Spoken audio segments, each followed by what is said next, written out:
podcast is intended for mature audiences. The views and opinions expressed are those of the panelists and do not reflect in any way those of the podcast partners, sponsors, or affiliates. Enjoy. Hi, this is Michael Buffer, and you're listening to the Voice of the People. Let's get ready for Boxing Voice. Every day I'm hustling, hustling, hustling, hustling, hustling, hustling, hustling, hustling, hustling, hustling, hustling. Every day I'm hustling, every day I'm hustling, every day I'm hustling, every day I'm hustling. You fight with nobody. This a dollar beat. This a dollar beat. BoxingVoice.com. You won the belt with nobody. BoxingVoice.com. This a dollar beat. You never gonna get the fight, man. You're a horrible fighter. Payday, payday, you want payday, I know that.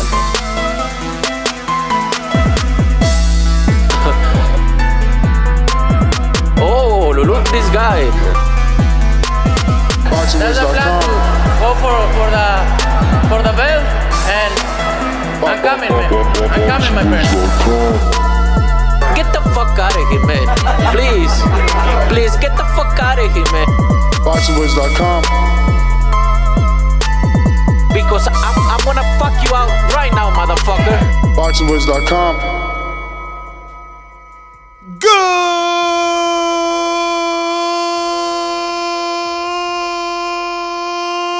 morning, TBV. Welcome back, ladies and gentlemen, to another edition with the Boxing Voice Radio. I am your host, Nestor Gibbs. Find me on Instagram and Twitter at NestGTO. You are now tuned in to the Breakfast Club of Boxing. You could have been anywhere in the world, but you're here with us. Dumatron, what's going on? The best part of waking up. It's TBV in my cup. Oh. I'm doing great. Uh-oh. I'm doing great. Waking up with the TBV fam. We out here early. And I'm really excited, man. I woke up like super excited about this weekend. You know, August 14th, we will be streaming these fights live on the YouTube channel here on the Boxing Voice YouTube channel. So get ready to get with us. We're going to be taking over the town. Yes, sir, man. Atlanta, it is going down. So it's going down, baby. August 14th, the showdown in A-Town. It's going down. TBV will be streaming these fights live right here on theboxingvoice.com. And you can also find it right here at youtube.com/theboxingvoice, where we will be commentating the live fight for Lorenzo Truck Simpson, the Gift Darren Cunningham, and obviously De Lo Mio from the Dominican Republic, trained by Ken Porter Henry Martinez. Don't forget, right here on youtube.com/theboxingvoice, you can watch boxing absolutely free. Big names on TBV. Yes, sir. It's going down this Saturday. Make sure you bookmark it. The link is out. All you got to do is basically set the reminder, click that notification bell, be notified when we go live. You got it there on the playback. Listen, support your favorite YouTube channel, whether you got that shit playing on your phone or on your daughter's laptop. You got to support TBV. This is our first time streaming live boxing. This is like real deal, the professional stuff with big names. And, this can mean many, many more opportunities depending on how good things go. So definitely, if you want to support, make sure you tune in and have every single monitor on your house tuned in. You know what I'm saying, Dumatron? Shit, I know what you're saying, brother. I got, my lady gonna be watching. I got my bros gonna be watching. I just got a message from King Amin of Essex that said, yo, tell Doomy to have Dental Divas on. They all better, the way they all voted, they all gotta go watch. Yeah, we're gonna get the full support from the Dental Divas. I'm definitely gonna be getting the support from my community and definitely from the TBV universe. I know it's gonna be big, bro. I know this is gonna be an exciting time for us, and I just can't wait to do this, man. It's gonna be our first time streaming an entire card. It's like you're tuning into the Boxing Voice Network right now, champ. Yo, you know what'll be cool, right? Because, I mean, I'm pretty sure Kavaliauskas and Vergil Ortiz won't fight by the time, you know, like, we'll be done before they fight, I think. It'll be, like, right.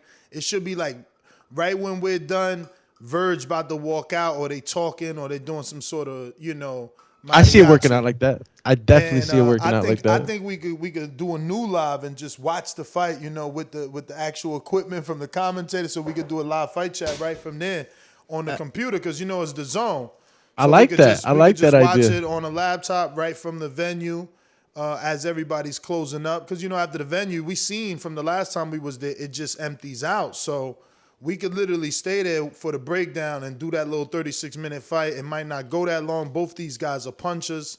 You know, Kavaliauskas gets credit for hanging in there with Crawford as long as he did. And Vergil obviously looking very good.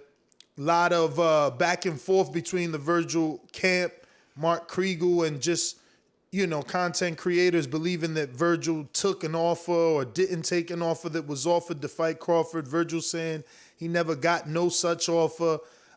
You know, long story short, Saturday, August 14th, it's going to be a 12-round welterweight contest for the WBO International, or is it Intercontinental? What I got there? Call you Intercontinental? No, it's an international WBO welterweight title. And he's taking on a former Terrence Crawford foe. That's why I think this fight is important, because, you know, obviously we got the Ray Robinson fight. And then you got that Crawford fight. So, you know, Kavaliauskas didn't look the best in that Ray Robinson fight, but he kind of stepped it up when the time, you know, when the time came versus the pound for pound, you know, fighter in Terrence Bud Crawford. So he held his own and had a good account of himself even in losing. It's kind of like when Diego Chavez lost to Keith Thurman. We wanted to see him back because, you know, he still fought a really decent fight. So it was like, yeah, let's get that guy back on television. Let's give him another opportunity versus another name. And here we are versus a young, hungry, you know, up and coming contender that you know, contrary to what people are saying, he wants Crawford, and he's saying, I'm fighting Kavaliauskas because Crawford told me to fight Kavaliauskas first. So that's what I'm Get over here! You know, and that's a cheap excuse. I'll be the first to say it, because there's a lot of, I see that a lot of people are like, oh, you know, back in the young Vergil Ortiz. But the truth is, you know, Crawford doesn't run your career. So, you know, you just trying to say like, oh, I'm fighting him. You told me to fight him. Nah, come on, man. So are you going to fight everybody someone tells you to fight? You know what I mean? Like Floyd told Keith to fight Earl, and that never happened. You know, WBC told fucking Dillian White to fight Luis Ortiz and Dominic Brazil. That never happened. So, it's, you know, Vergil out here being real nice. It can't, it totally can't be based just on that. But what I can tell you is that, is it a good barometer, you know, for a fight? Yeah. Absolutely. So, you know, the fight, even though, you know, obviously the people would want Terrence and Vergil first, you can't expect a young gun to go in there without some type of mutual test to try to give a good comparison. I mean, look, the kid's a strong puncher, young, full of life, and we know this. You know, he can go in there right now with a Terrence Crawford and give Terrence a pretty good fight. But this is chess, man. This is chess, and this is the perfect move right now to get a feel for what's to come with Terrence. Now, obviously, you can't sit here and say, hey, I'm going to fight Kavaliauskas and I'm going to be ready for a Terrence Crawford. I mean, no. But we don't even know. Is he going to get Crawford? Because think about it. It was strategic. If I'm his team, I know he can't beat Crawford right now. You know, no matter how much you want to hate on Crawford and say he's a little, you know, maybe if you hit him, he can go out. Like, can Vergil put that together on Crawford? That's right. You know what I mean? So if I'm this team, I do what they did.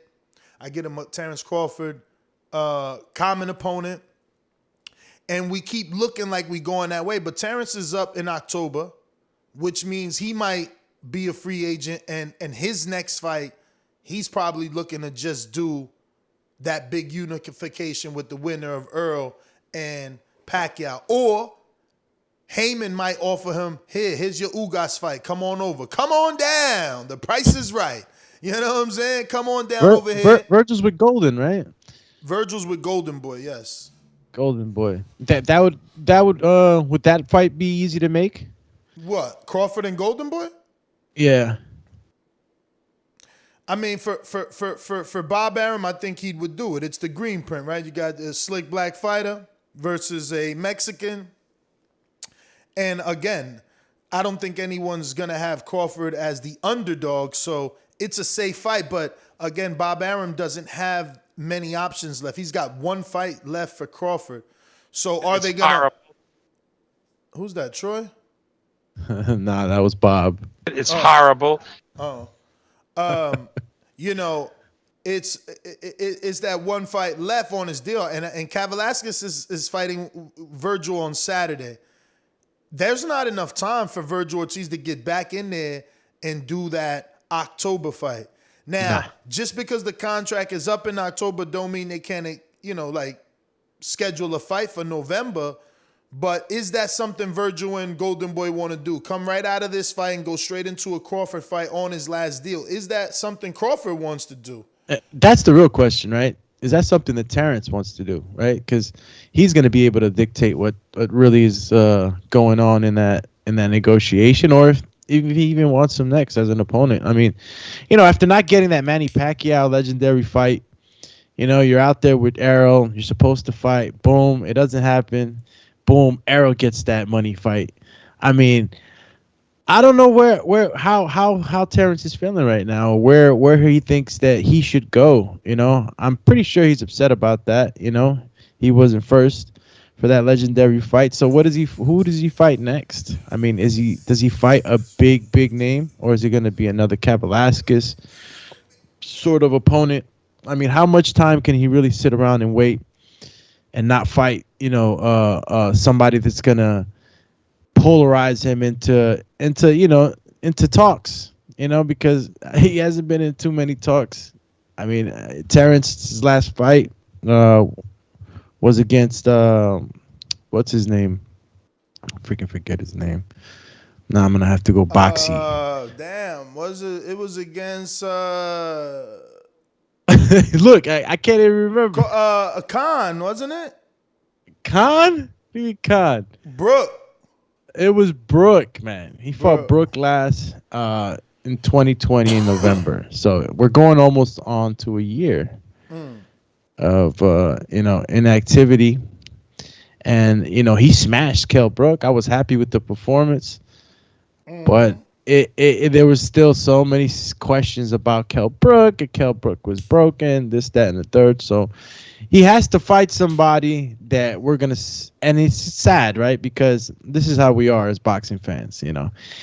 Our guy takes somebody out. We want a tougher challenge and a tougher challenge and a tougher challenge. And I think it's not that he hasn't had good opponents. He hasn't had the opponent, and that's always been the question. The opponent, that opponent that's like, oh man, because we could go back on the last 4 fights, and I mean, if my man Mario was here, he'd probably give Amir Khan, some props.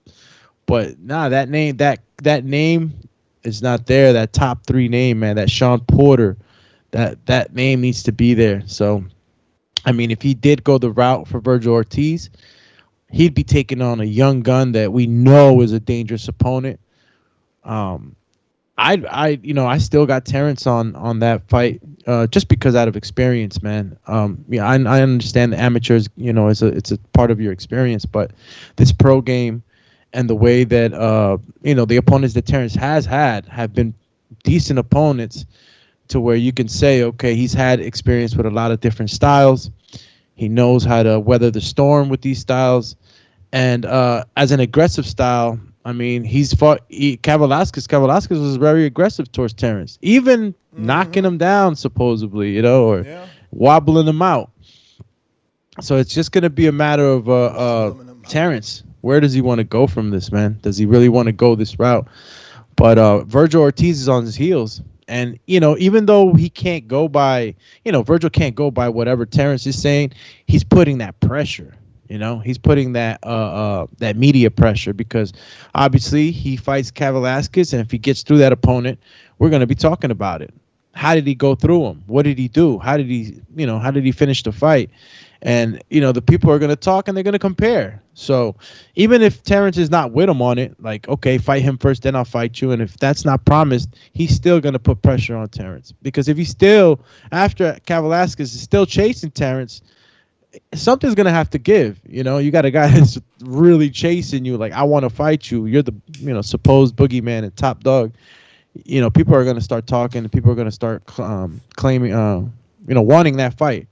They're going to start talking about it. I mean, right now, we've had little hints here and there throughout the year, Virgil versus Terrence.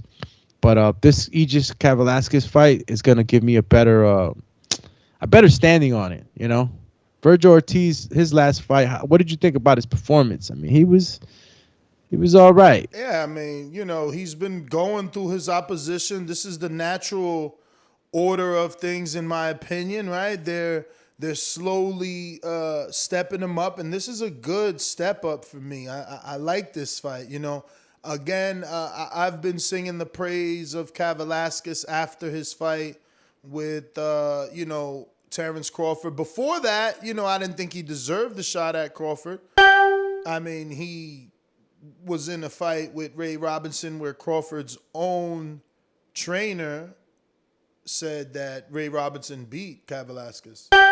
So, I don't know. It's still a good fight. Like I said, Kavaliauskas changed my opinion of him in the Crawford fight. He stepped up to the plate, and that's where those phrases come in, those cliches in boxing, like, oh, I can't get up for a fight, or I got up for this fight. So it's Crawford. I got up for that fight. That's why I look the way I look. I couldn't get up for Ray Robinson. That's how I'm interpreting, what took place with Kavaliauskas. This is a great fight for him because if he can beat Virgil, he's right at the cusp again, because it's like you just shut down a heavily touted contender. People think this is the one. So if you shut him down right now, all that attention goes to you, in my opinion. That's how I would look at it. Yo, the super chatty still acting up. Got the scroll roll. Yeah. I checked it this morning. It's not working, bro. It's not working. It's crazy. But I guess we can stay up to date right now. Let's see. I don't think any came in though. Let me double checking. Yo, and Virgil was, if you guys remember, he wasn't feeling too well for that Maurice Hooker fight, and he still finished the job KO. Gotta give it. Yeah, but wasn't Brad Solomon after that, or was it Hook? Was it Solomon then Hooker? Nah, it was Samuel Vargas then Hooker. Okay. And Solomon was before Vargas. Ese Rosa, hell yeah, I use raw cones. Ese, what else? Word. I'm 6'5", Ese. I'm 6'5". Call him 6'5". I am little on camera. People always say that, like, yo, you look small in that chair. It's this stupid chair too. I gotta buy a new It's chair. that big ass counter room you got. You got that room big as hell. Yeah. But we ain't got no super chats, bruvs. What I'm you saying, talking about? Yo, so what happens if Vergil Ortiz comes through and steamrolls through Kavaliauskas? What are we gonna be saying? Are we gonna be? Then we're gonna be pushing for him to fight a champion. But that's the necessary. That's what we need. That's what we need in order to believe that he's ready. He's got to go through someone that gave someone slight trouble. I don't even know if we can label it trouble. Like Crawford adjusted and he adjusted it. It was over. Ain't got no super chats, bruv. I told you that already. Gil Lopez with the super chat says Ortiz was a beast when he beat Booker T. I guess he mean Hooker. Bro, he went beast mode on him. He went straight WWE. He went beast mode, and Hooker was Hooker was having his success. I'm not gonna say it was super blowout, but when Vergil Ortiz decides to fucking go Super Saiyan 4 on you, and what do I mean by that is he just turns up and he's throwing bombs, but he has the gas for it. You know, he's able to throw like good 12 bombs before he chills back and goes back into boxing. So he's an overwhelming opponent, an overwhelming aggressive opponent. I think that's a good description of what Vergil Ortiz can do. And I honestly think that aggressiveness, it's gonna give him the advantage in the Terrence Crawford fight. You know, in aggression, I think that Vergil Ortiz is always going to have that advantage. That's just the type of fighter he is. Terrence can become a very aggressive fighter once he has you hurt. Obviously, you know, it's his fighting, so you're always aggressive, but I see his aggressiveness and his killer instinct to kill, you know, to finish the opponent. That's when I see Terrence's eyes just freaking open up like dinner plates, and he's just on you. We all saw what he did to Kell Brook. So, you know, it's gonna be interesting to see how he fights with Kavaliauskas, man. It's gonna be a lot of little things that I'm gonna be looking for, because if Kavaliauskas is the guy to beat in order for us to say, okay, he has to fight a champion, then I think we pretty much. I mean, I just think like if you fight and do Kavaliauskas in a proper way, we may not mind the Crawford fight, right? We may also want that Thurman fight that he wanted himself, Vergil. I mean, you know, he's got to win this fight in good fashion. So that bigger doors and opportunities can open. It's just the bottom line. But I do want to say that we are going to be having Michael Fox, who just fought this past Saturday on Fox. He's going to be on the show at 9:30. So 4 minutes. If you want to ask Michael Fox a question, you know the drill. Head on over to the patreon.com/The Boxing Voice, or click the link in the chat that says ask Michael Fox a question, so that you can ask him a question. And also, I've also put in the chat Guillermo Regendao premiere video. It'll be premiering later on today. You should bookmark that so you can check that out, as our new correspondent in Houston is putting in work. We got a few super chatties coming in. Ripsta says, Vergil still ain't been past 7 rounds. He destroys Mean Machine. Crawford ain't going to give him a fight at all. I don't know about all that now. What you think? I mean, Crawford don't want to fight him? You think first of all, do you think he rips through Mean Machine, right? That's what he said. He's 7-7. Yeah. No, he said he destroys Mean Machine. He said Vergil still ain't been 7. Yeah, he hasn't been 7 because he's been doing the damn thing. The guy got gas. He can go the rounds. He's just, his style of fighting is very aggressive, and this is how he finishes his guys. Listen, he's gonna. What was the question again? I don't want to jump into some. No, he's not. No question. He's just basically saying Vergil still hasn't gone 7 because he's an animal. He's a beast. He's gonna destroy Mean Machine, and Crawford ain't going to give him the fight at all. Okay, yeah, that second part. He's not gonna give him the fight at all, and that was one thing that I wanted to, talk about. Does Terrence see? These are the new the new guys. Vergil Ortiz is part of the new wave. The new up and coming, the future, whatever you want to call it. Terrence Crawford. And I mean, look, man, you got Manny Pacquiao that's still fighting, but not everybody's Manny Pacquiao, right? Not everybody's going to be fighting until their 40s, 42s. So, Terrence is, to my opinion, he's in the stage where he just wants big fights, big money. He's on his way out, right? So to speak, right? I'll say it like that, so to speak. He's on his way out. He's done a lot in the sport, regardless of all the, the talking and the opinions of many. But I think that he wants big fights, big money. And, yeah, there is a possibility that Terrence might not give him the fight.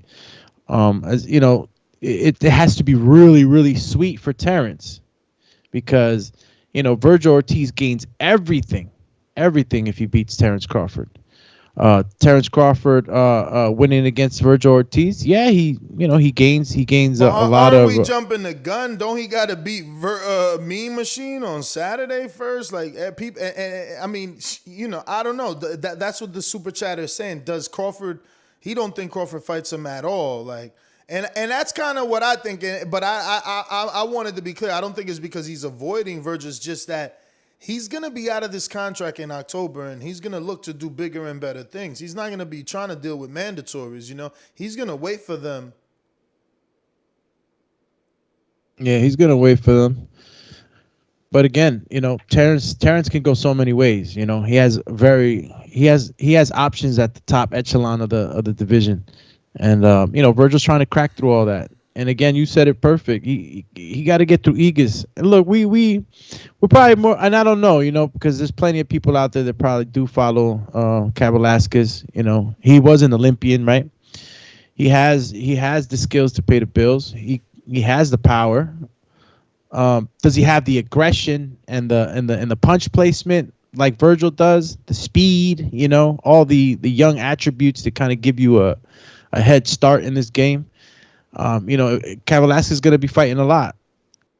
He's going to be fighting against a lot, and I don't know when did he fight Terrence Crawford? I know it was probably a couple of years ago. So I just want to get a sense of how long that was, because obviously Father Time.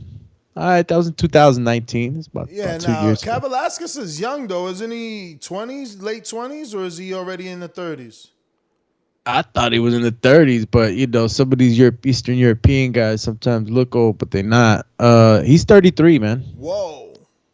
He's 33 years old. I mean, he's a young 33. He ain't got that much wear and tear. His toughest fight was Crawford. Yeah, I guess. I mean, amateur, you know, the amateurs can put a little bit of punishment on the body, a couple miles on there. But, real quick, we got a super chat from Show Kid that says, let's support TBV this weekend. Also, if you want Border Wars free on YouTube, we need to help out. Ness, share the details. So, yeah, I mean, look, you know, it would be great if someone jumps in. Is that Michael? That's Michael. That's Michael. What up, champ? What's up with y'all? My bad. I was working. The link wasn't working at first. No problem, man. How are you, man? I'm good, man. How you doing? How y'all doing?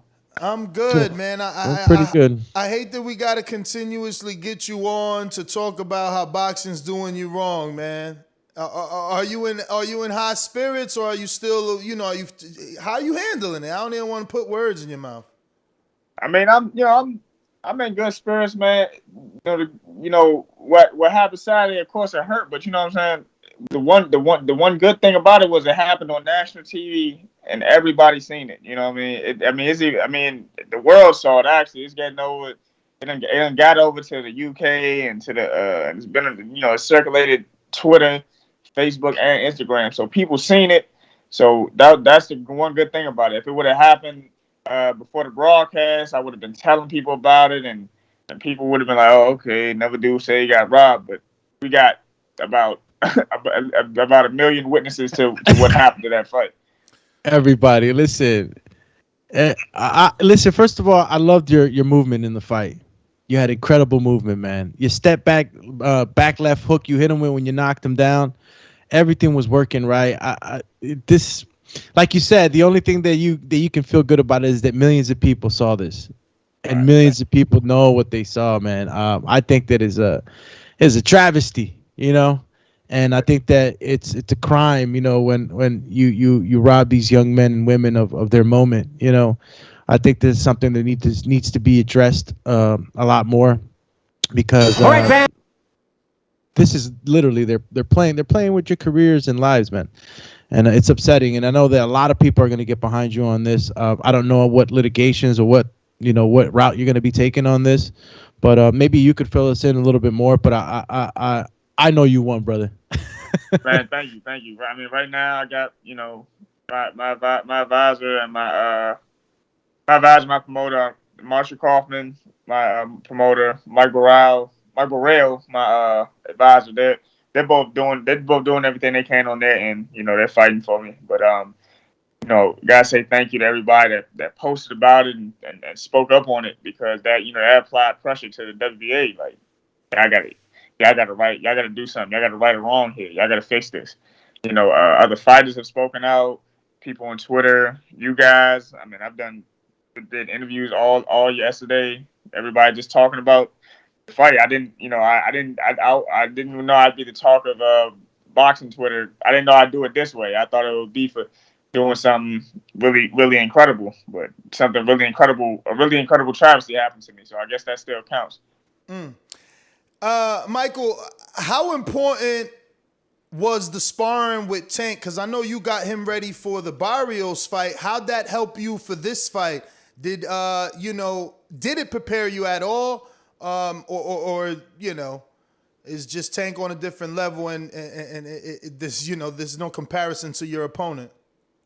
Well, I mean, it helped, but it's not really a comparison to my opponent. I mean, it just helped, make me really. It just helped with making me really sharp, and that was like this guy. He didn't hit as hard as Tank. He's not as his boxing IQ isn't as good as Tank's. It's just, I've been preparing at a high level, and I mean, I feel like that showed in the fight. On top of the sparring I got with Tank, I came home, I sparred guys like Eric Walker, George Rincon, a guy from the area, Trayvon Marshall. He'll be fighting September 5th. Shout out to him. I just did a lot of sparring. So many people helped in getting me really sharp. There was one guy I gotta give a shout out to. His name is Anthony Rodriguez. He came up from Texas with George. He had a style kind of similar, but this kid Anthony, he's faster and more explosive. So it prepared me for it definitely prepared me for Gabriel Maestre's attempts to lunge in and stuff, because really I felt like he was kind of flat-footed. I forced him out of his comfort zone. But just shout out to everybody that helped with the sparring and everybody that helped me get ready for this fight. Shout out to Javier Caputillo with the super chat, the trainer. I don't know if you're familiar with him, but he says, Fox, keep up the good work, champ. And he put the trophy emoji there. So for me, man, we had Lou DiBella on yesterday, and obviously he felt very, strongly about the matter and spoke up on it. But this is now the second time for you, man. So I'm just like, how are you still going forward? Like, how is this not hindering you? I mean, even emotionally. Well, I mean, I was upset. I got. I mean, after the fight, I mean, in the locker room, I sat down, broke down, and everything. But you just keep pressing forward, man. Because I mean, like I said, like my dad basically said, man, everybody seen what happened. We got witnesses. By the time I got back to the locker room, I had about 100 notifications from each social media and about 100 texts. You know what I mean? So,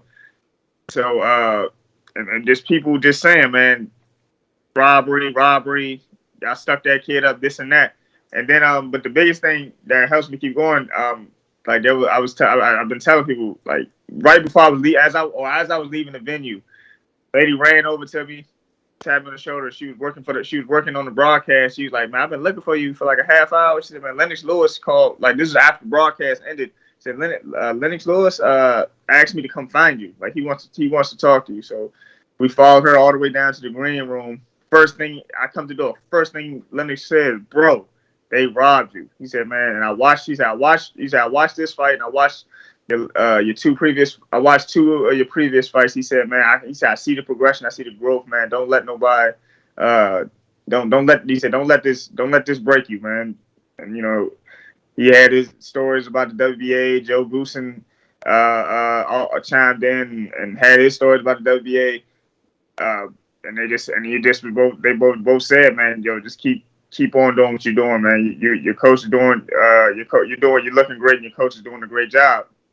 That lets me know, man. I'm on the right path, and I mean, you see how everybody else scored it. I mean, it's three judges that owe an explanation. Definitely, man. How about the network executives? I mean, because now this is the second time this happens on Showtime. Do they come up to you and say, does Espinoza say anything? Does anybody in the network feel guilty? I mean, it was on Fox, so I mean, that's right. The first one was Showtime. I'm sorry. First That's one was good. Good. Showtime. But what I will say is, Al Bernstein watched the fight. He watched Showtime. He watched the fight. And he said it was a clear-cut robbery. So, I mean, these are guys that have been in boxing longer than hell. I may have been alive. So, so if they're saying it, it's got to be some truth to it. How do we change this? I mean, you as a fighter, we tried to go through this with Lou, and he didn't want to get too into details because I guess he's legitimately got a plan and he's looking to maybe put that into play if he could get the right money. But as a fighter, what do you think boxing can do better so that this doesn't keep happening, not only to just you, but to other people, man? I mean, that's a good question, man. I mean, the thing is, like good or bad, everybody has an agenda, and it's not necessarily that anybody's agenda is like designed to I think always rip people down. But if my goals don't run parallel to the goals of the powers that be, I mean, I'm not really sure. I'm 25. I've been a pro for 7 years, so I mean, I'm still learning this game. But I mean, a change definitely needs to be made. I mean, we always talk about better judging and things like that, but I mean, what's that? There's no set criteria on judging. It's basically judging fights is basically opinionated. The three of us could watch a fight and have three different outlooks on it. Mm-hmm. Are any of us? I mean, if we all pick the same winner and have the same and have different scores, all right. Well, okay, we saw different things. You might have seen a closer fight or whatever, but we can all agree who won. But when you got three judges all pull for the other guy and everybody else sees a clear loss, I mean, what can we say to them guys? We can ask them what were y'all watching? They'll just say they can just say, well, I saw that. That's the thing. There's no accountability.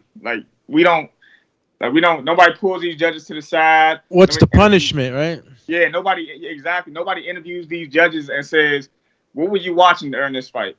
And then at least if they say, well, I saw this, and this, at least they got an explanation. Even if we don't agree to it, at least we can hear. I mean, it'll help, and it'll help fighters in the future. I know, like, if this person's judging this, if this person judging my fight, I know what they're looking for. More aggression. Let me be more aggressive. Let me be this. Let me be that. We just got three. We got three judges. It's basically a blind pick. All you can do is bring the tools you got to the ring, and hope that they like it. Yo, I'm looking at the end when I think Maestra's trainer was in front of you, kind of going like this. Yeah. And you said something to him. You was like, "Man, get the fuck out of here." Yeah, I did. I'm normally quicker. But I was so blindsided about what happened that he wasn't even speaking English. I just knew whatever you saying, you can get the fuck out of here, bro. Whatever you saying is wrong, bro. And my thing is this: if you out here telling your man that he won, then you'll be the reason his career doesn't go much further. This is true. Let me ask you, man. How have you been handling the conspiracies, though? Because I mean, we got people, digging up old tweets of this WBA judge. We find out that she's married to an executive in the WBA. Then we find out the fighter's like friends with someone in the WBA. Nepotism to its core. It just got like very soap opera-ish, like a huge conspiracy. So like, I don't know. How are you receiving all of that? I mean, I'm seeing all the stuff like with all the especially like with the judge. I seen that on Twitter. I saw that by the time I got back to the hotel, and seeing that, the comments she made about Michelle Obama and LeBron and all that, like, you can't help but wonder, is she judging with blinders on? I really gotta wonder about that. Mm-hmm. I mean, as far as all the stuff with the other stuff with WBA and conspiracies and everything, I haven't given much thought to it. all I know is what happened to me was very wrong. I can't speak on if a fix was in or not. Really, like if you talk that talk, you can talk to like I said, you can talk to Marshall, you can talk to Mike Burrell. These guys have been in the fight game longer than I have, so I know what the WBA did to me, and I know that and the world knows they're completely in the wrong for how this fight was judged. And if they had whatever extra agendas they had, I mean, it totally got in the way of a great outcome. A great outcome was taken from me and taken from the fans that were there and everybody that watched on TV. Bro, from your family, man. You guys are a fighting family. Like it sucks, man. I've known you guys now probably 10 years. This to see this happen twice to you, it's kind of not upsetting, kind of, bro. It's really wrong, man. It's insane, brother, that this is continuously happening in the sport. But to happen twice, that's like lightning striking twice, man. So now what do you do with the WBA? Do you continue to pay these sanctioning fees? Actually, forget that question. Strike that from the record. I've seen something about them trying to say, oh, we're going to enforce the rematch.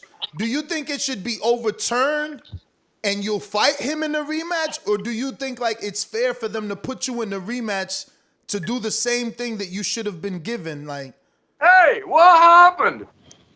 Nah, man.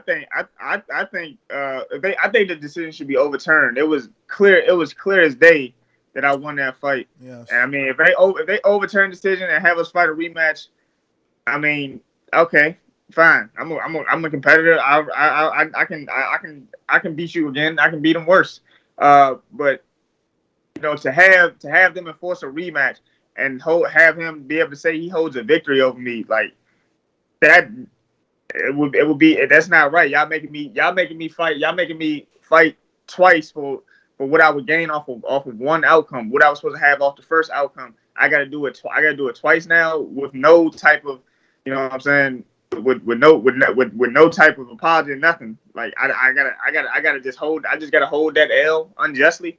Yeah, that L is forever on my L is forever on my record. Even if I come back and beat him, then they'll probably they may or may not ask for another rematch. Now I gotta fight this guy 3 times. That means my career doesn't move forward. I'm stuck in a cycle because I got robbed the first time. Exactly. And I mean, the thing is, I really don't think Maestro will fight me again. I seen comments saying he would and he deserves a rematch, this and that. But I mean, you saying what you supposed to say.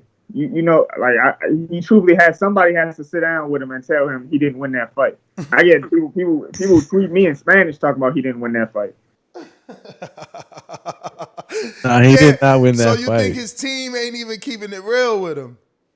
Yeah, that's what I'm saying. Like, y'all, and come on, this dude's 34. He don't have a lot of time, and he don't have time to be getting lied to. You know what I'm saying? Somebody got to tell him. I mean, really, his best bet is to take that belt and run for real. Try to fight and go try to fight somebody else and keep elevating. But all that's gonna happen is like, he can show people in that fight. You can show people in that fight. Y'all tell me how many of the top welterweights, or even the top contender, not even the champions. How many of the top contenders, about second tier welterweights, how many you think he gonna beat? How many of them do you think he'll really beat fighting like that?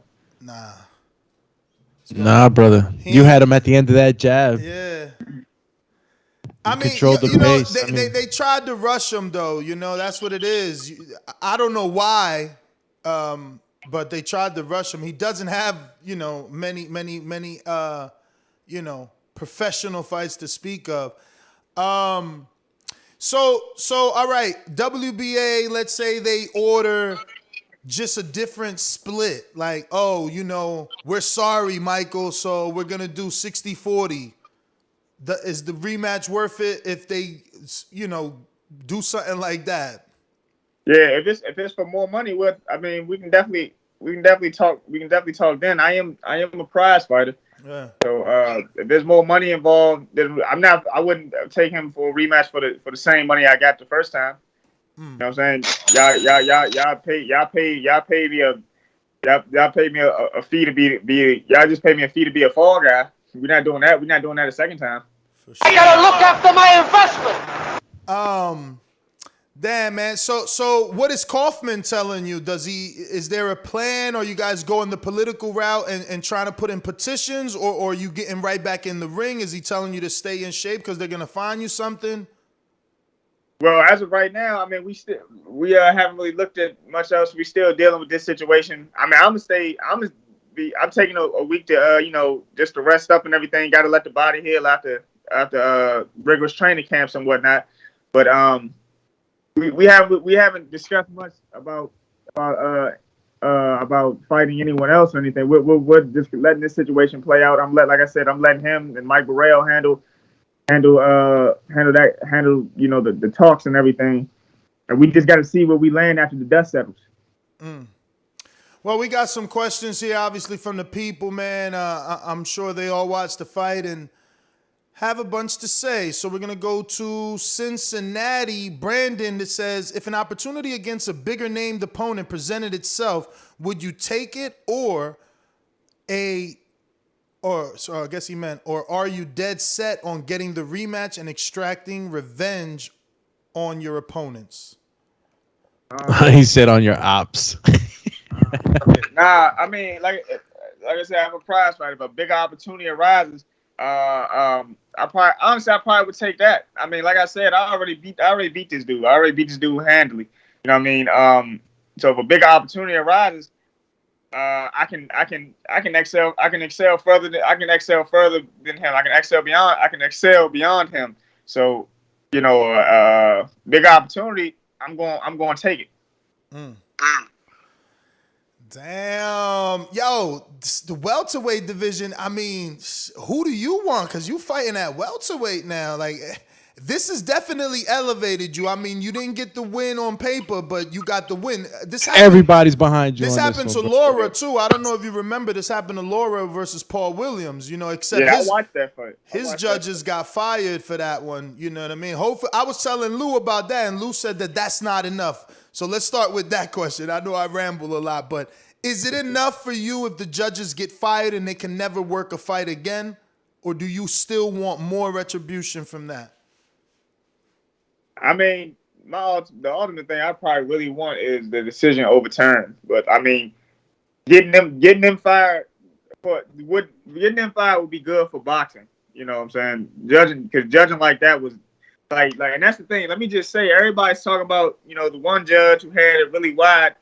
Her score was terrible, but all those scores were terrible. None of those scores told the story of how that fight really went. That fight, all these judges basically said I knocked him down, and that was kind of all I did that fight. None of those judges got it right. But so I mean, those judges never judging again would definitely be good for the sport. But I mean, for me, that wouldn't do much. I'd just be a martyr. I'd just be the one that laid down on the sword. The judge with I think the decision should be overturned. And if like I said, overturn it, dog. I beat that man. Like, I could have pulled the AB. I beat that boy. I beat that boy. But I know you can when do I say it. it, I And you really got the. Nah, listen. I think that's it. Overturn. That whole rematch stuff and stuff like that. I mean, you made perfect sense, man. That'll just hold up your career to something that you already done and clearly done in the eyes of millions, man. Let me ask you, this is like completely left field, conspiracy theorists. Everybody likes to assume that the Al's in control of Showtime and Fox. Has he called like, damn, Michael, I'm sorry this keeps happening to you? Because I know he ain't your advisor, but again, everybody just assumes he runs shit over there. So has anybody called from that Heyman boxing crew to just apologize? Well, they talked to my advisor. No one called me. No one called me directly. Mm-hmm. They called my advisor. Actually, right after the fight, one of Al Heyman's guys called Mike Burrell, and he was saying, "We gonna push for the rematch." That was terrible. That was just terrible. Like, that was the first thing they said. That was just terrible. And we sorry. We're gonna push for that. We're gonna push for that rematch. And I mean, we'll see what all comes. We'll see what all comes of it. Like I said, but shout out to him and Premier Boxing Champions for letting me fight on their platform. You know, and shout out to the state of Minnesota. You know, you heard them voice they disapproval with the scores with what happened to me. They booed, and then a lot of them left before the main event. They showed how unhappy they were, and I think Premier Boxing Champions probably seen that, like, yo, we can't have stuff like this happen on our cards. So right. Everybody has a hand in this. Not a hand. Everybody has something to gain from like righting this wrong. Yeah. We got Dan Middlemass who says, "Hey, Michael from Newcastle, UK. Did you have any idea about the involvement that Maestres corner man Marcelino Castillo has with the WBA before you fought at that weekend?" Nah, honestly, I can tell you when I came to that fight, I looked up the guy. I'm like, oh, he's from Venezuela or whatever. You know, I'm from the States. I'm from Maryland, but we fight in the Midwest. We fight in Minnesota. This year, I came in thinking, there was no way you could get about a 50-50 fight, level playing field, and all we had to do was go in one. All we had to do, both of us had to go in there and prove we were better than the other. All this stuff with the WBA that popped up on social media. I mean, all this stuff was just like stuff I didn't even consider. I came in there like, yo, I want to box. I'm gonna show I'm better than him, and then I'm gonna be walking out with that belt. You know what I'm saying? Right after the round, right after the final bell, my team, everybody at the corner, like, yo, you did it, bro. You about to be a world champion. You going home a world champion. I threw my hands up. You could see who it looked like. You could see who felt like a winner that night, and you could see who didn't. Yeah. The expression even at the end when they made the announcement of decision, like he didn't even seem like he was embracing it, like you were about to embrace it. I seen you with your hands up. You knew what you did, man. I mean, it gets me mad, man. It gets me so upset. How'd your dad handle it, man? How'd your father handle it? I mean, I think he wasn't happy, but as the chief second, as a head coach, he took it upon himself to be a leader in that moment, and he made sure everybody on our end remained calm. We everybody voiced our how unhappy we were about what just took place, about what we had just heard, because what it took place was.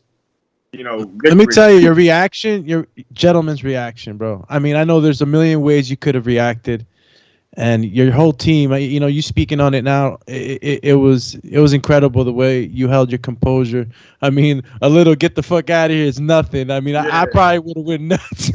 Yeah, I mean, the thing is, that probably crossed my mind, and actually, no, I just was frozen with disbelief. That was my reaction. I couldn't throw nothing. I couldn't do anything because I was just so blindsided by hearing them by hearing Jimmy Lynn Jr. say Gabriel's name as the champion. So I'm just at that point. You can look at the video. I was stuck. Like, yeah, listen. I'm looking at the video constantly right now. Right, and then I get out the ring. The crowd, they like, yo, Fox, hey, you won that job. I think that kept me calm. I heard all the booing. I heard all the disapproval, and I realized I ain't even gotta do much. I might need to clear the ring before they do all the damage. Yeah, before you got out the ring, it looked like you wanted to get back in there and fight another 12, Chad. Hey man, hey look, you was like, yo, y'all crazy. Exactly. I was so heated that I probably could have did another 12. Adrenaline was still up. Yo, look right now. There's somebody dabbing you up, holding your hand, saying like, yo, you won. Right. You won. You're walking out, and the people just dabbing you up. Yeah, that's why, like, as I was walking around, I shook a lot of people's hands because, like, y'all all seen this, and y'all made it very apparent that y'all didn't like what y'all saw. And after that, they said, I had a couple friends there, and they were like, "Man, like about 100-something people left, Joe. After your fight, they were really not happy about that. You know, Wow. so and I ain't even from there. They treated me like I was Jamal James. No, serious. Like you were getting mad love, man. You threw your hands up in the air again. Like if I didn't know what had just happened, I would say you won. You know, you're walking out hands up. Yeah. Wow. We got Rue in New Orleans that says, what is your opinion about the alleged tweets? You already answered that. We got James in San Antonio says, Champ, I wish you much success in your future, but I want to ask you about what you feel Tank stepping up and fighting a welterweight. Keith Thurman said he would take it, but I also feel like Amir Khan is a viable opponent. Do you feel those are good fights for Tank? I mean, I don't know. You know, with the power he had, going to 140 didn't seem too crazy. I got a lot of love for Tank. I've known Tank since I was about 9 years old. But I mean, like he always going to pack a punch. But these guys are taller, they're bigger, they can take a little more. I mean, truly, I think he should just stay. I think he should stay around between 130 and 140. That's where he can, that's where he can reign supreme.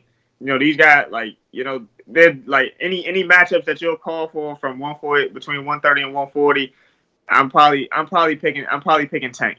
But for him to go out to welterweight, I mean, it seems crazy. They thought it was crazy for him to go at 140. I didn't think so, but jumping to 47, just with my man with his height and everything, it could be it might not be the best thing for him. But if he would have called me to help him, I would help him again. I would definitely help him again. But yeah, I think welterweight he don't need to be up there right now. Not right now. Ellerby seems to think that he'll knock Keith Thurman the fudge out. That's what he tweeted. And then Tank saying, y'all must really think I'm Superman. So I you got his camp that believes it. Does Tank believe it? That's the question. Does he believe he can compete with these guys? That's the question for Tank, man. But right. Tank is very sharp. Like if you take Tank's skill set and his attributes and put him in and weight classes didn't exist. If you could just if everybody just was like on a very, very even playing field, if everybody was the same, sort of like the pound for pound type of thing. Yeah, if everybody was like the same weight, you know what I'm saying, he would be at the top of that, somewhere at the top of that pound for pound list. Just and fighting these guys, but weight classes are for a reason. How about Amir Khan? I mean, Amir Khan's been in there with some hard hitters. He's gotten knocked out by some hard punchers. Tank's a hard puncher. How does that fight go for you?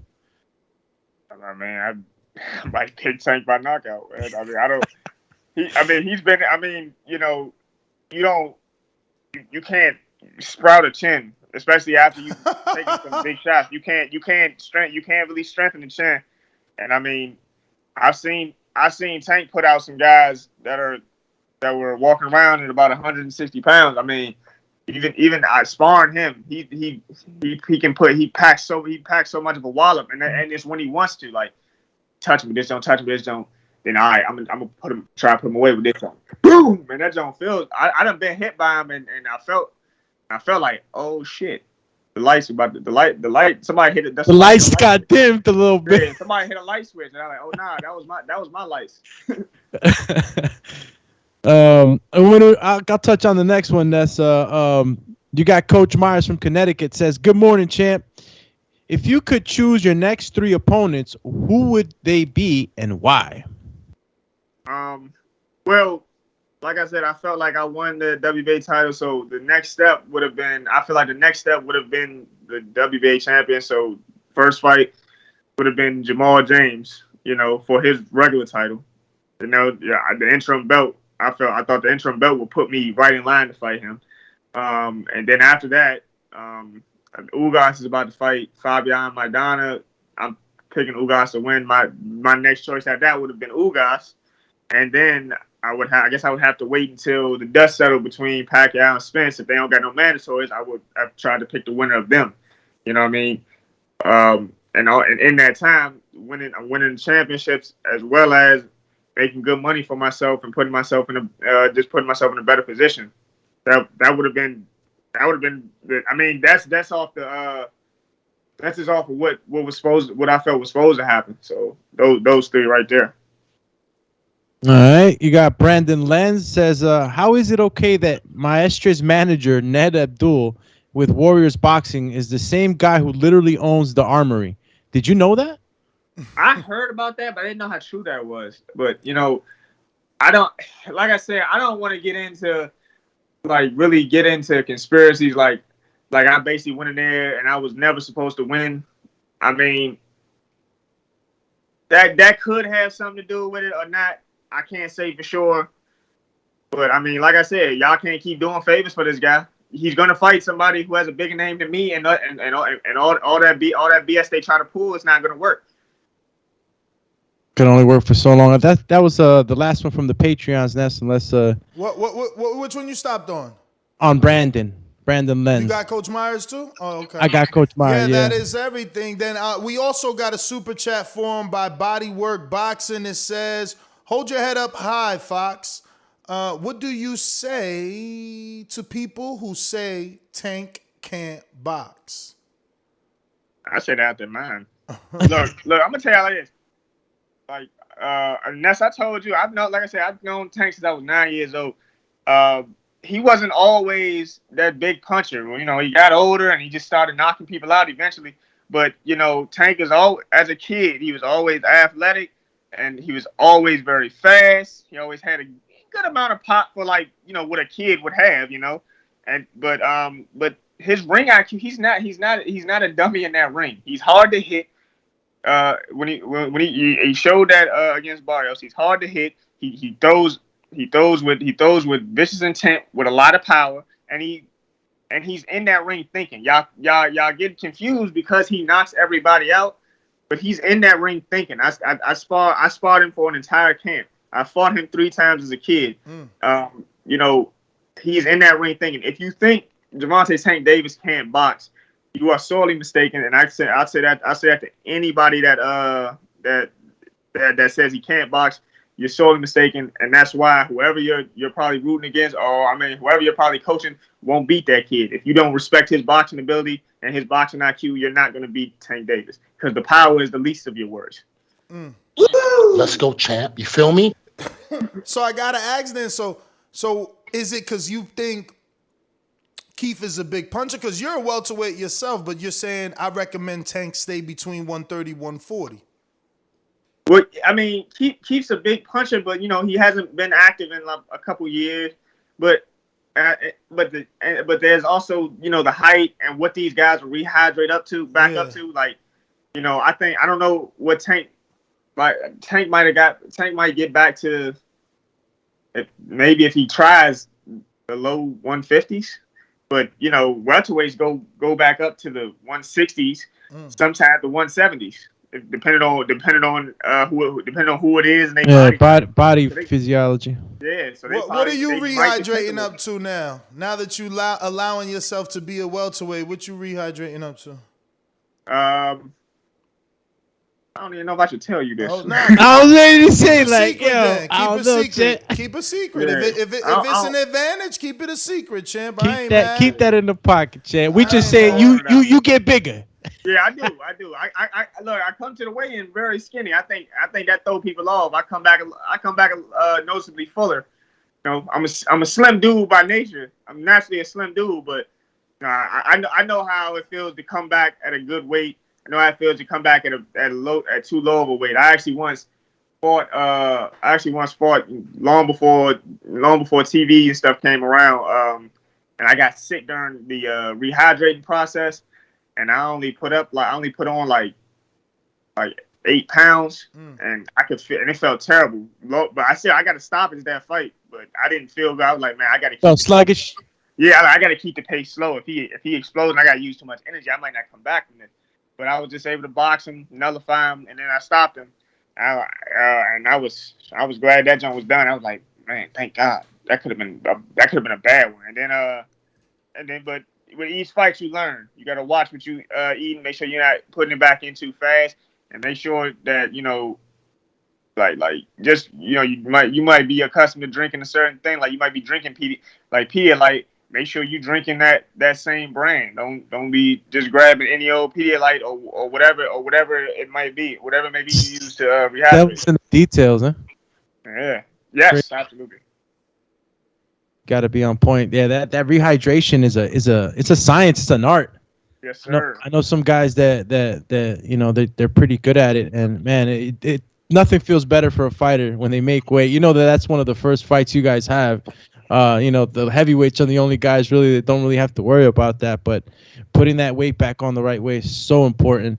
And I mean, again, I'll say about your performance in this fight, you looked fresh, man. You looked like you could go another 5 rounds. You looked very in shape. Again, for everybody listening, man, like if you didn't catch this fight and you're just now hearing about it, go watch the fight. Go comment on the PBC YouTube channel. Go comment on their Instagrams. Make sure that this thing gets overturned. Yeah, man. Fox, I wanted to ask, do you think it's going to be harder to get fights now? It could be. It definitely could be. I mean, one thing they saw the fight, and they could have been like, I mean, anybody that said hell no to me first, before that fight, they saw that fight and be like, dude, this is exactly why I told, this is why the team, it's not fighters that turn the fights down, it's gonna be the team, but the team gonna be, the manager gonna call the motive like, see, this is why I told you I didn't want Fox. And then they like, well, don't even worry about it.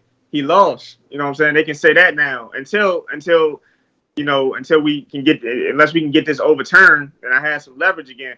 But you know, people been saying no to me since the start of my career.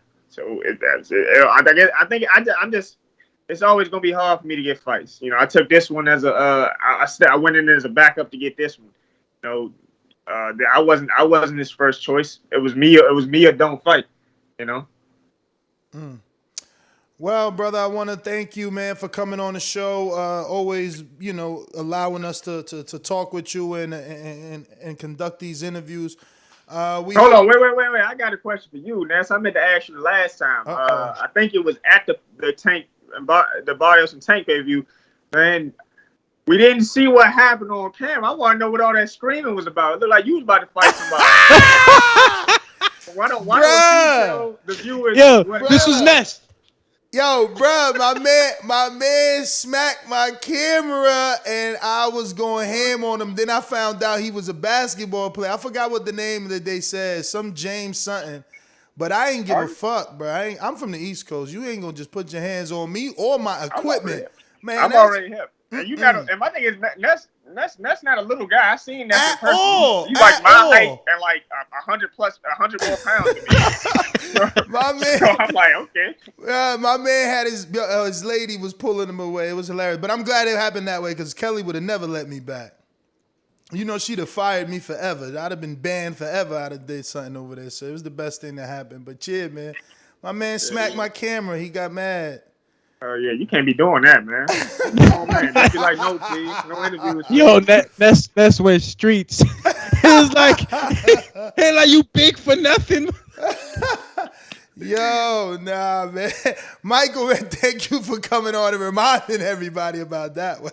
Yeah, thanks for having me, man. Shout out to the Boxing Boys, man. Much love to y'all. Appreciate you, brother. Give out that social media, man. Hey, man, follow me on Twitter and Instagram at Professor Mike. Mike with a Y. Professor right. NYKE. Follow me. All right, brother. Thank you for coming on, man. We'll get you back on soon. All right, man. Thank you. All right. There you have it, ladies and gentlemen. Michael Fox. Sucks, man, that you gotta always like preference it with it, like, damn, or like, you know, you're like disappointed. You know what I mean? The energy's like, just not Michael the same. Fox. Yeah, because it's like, dog, yo, why they gotta do this, man? This sport is so brutal. Yo, I mean, look, that's what I mean. You know, this isn't for everyone because it takes someone who's mentally strong, bro. Imagine going through all those weeks of training and then you fight the perfect fight and they rob you. And then after that, it happens again. Bruh. Yo, the composure you got to have.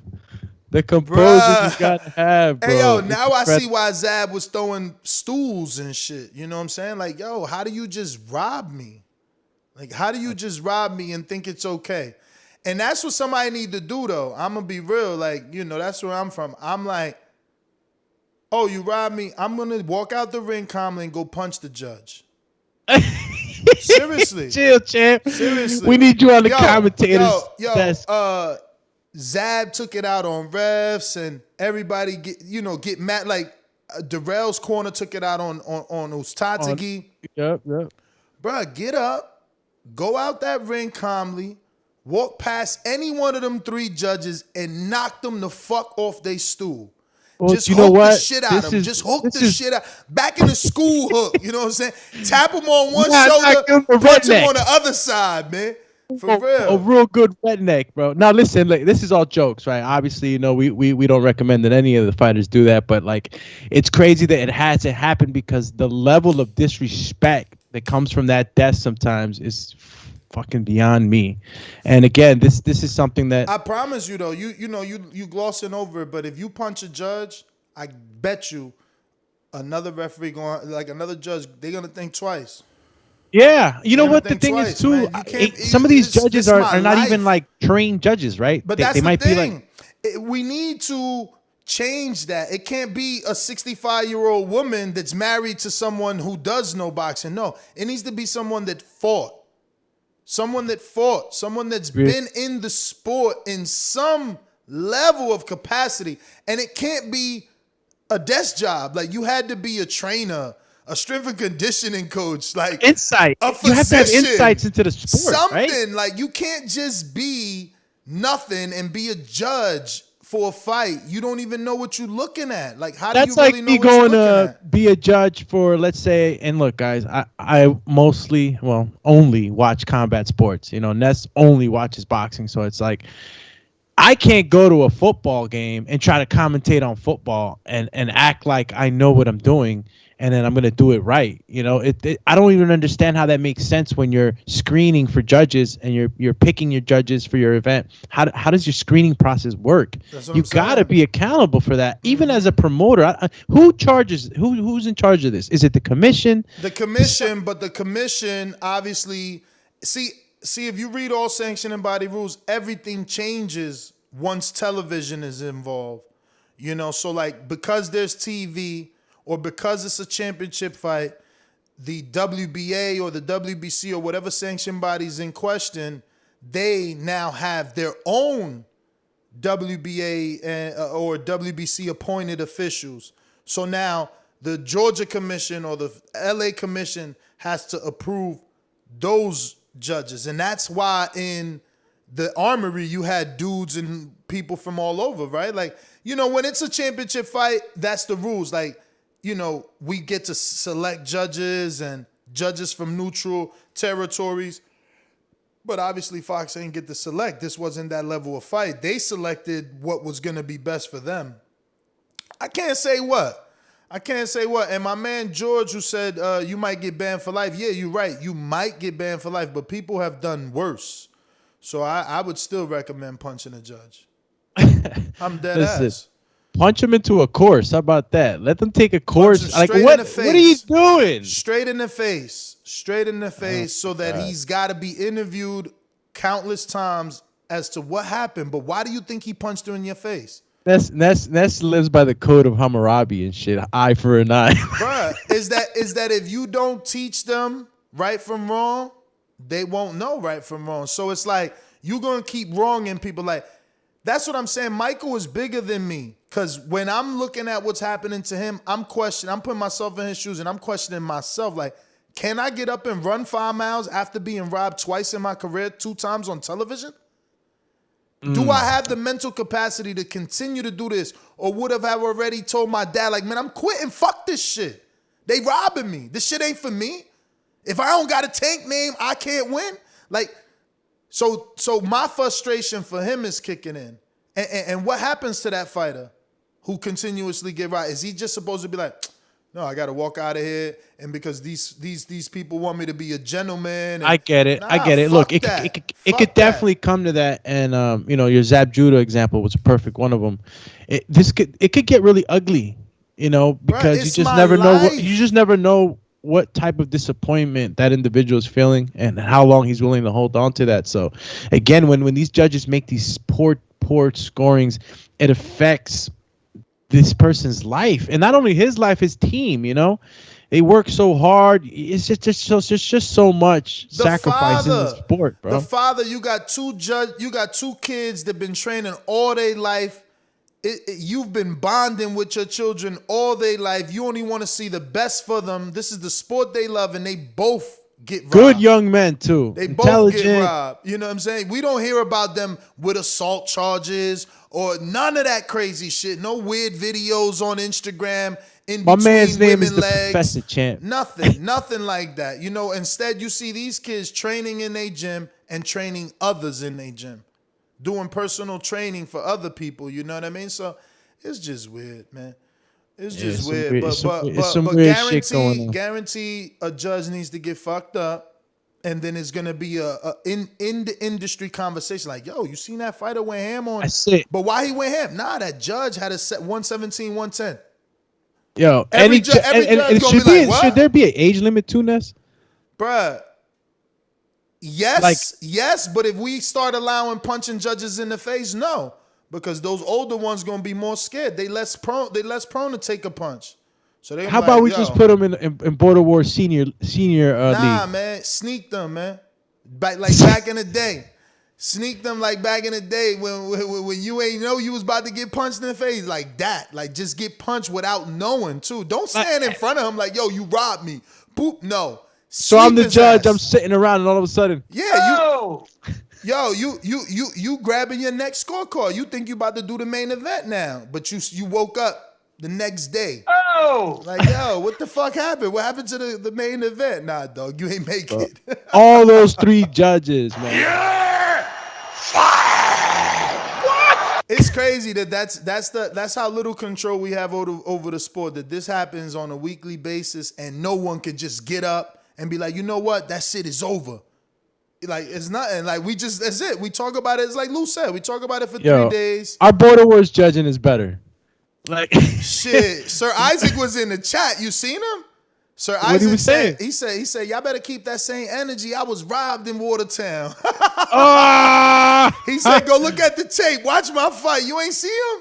Yeah, nah, I see the fight because I was there. No, I'm talking about, did you see his chat? Nah, listen, and this is just, I guess, not a wake up call. Here go another one.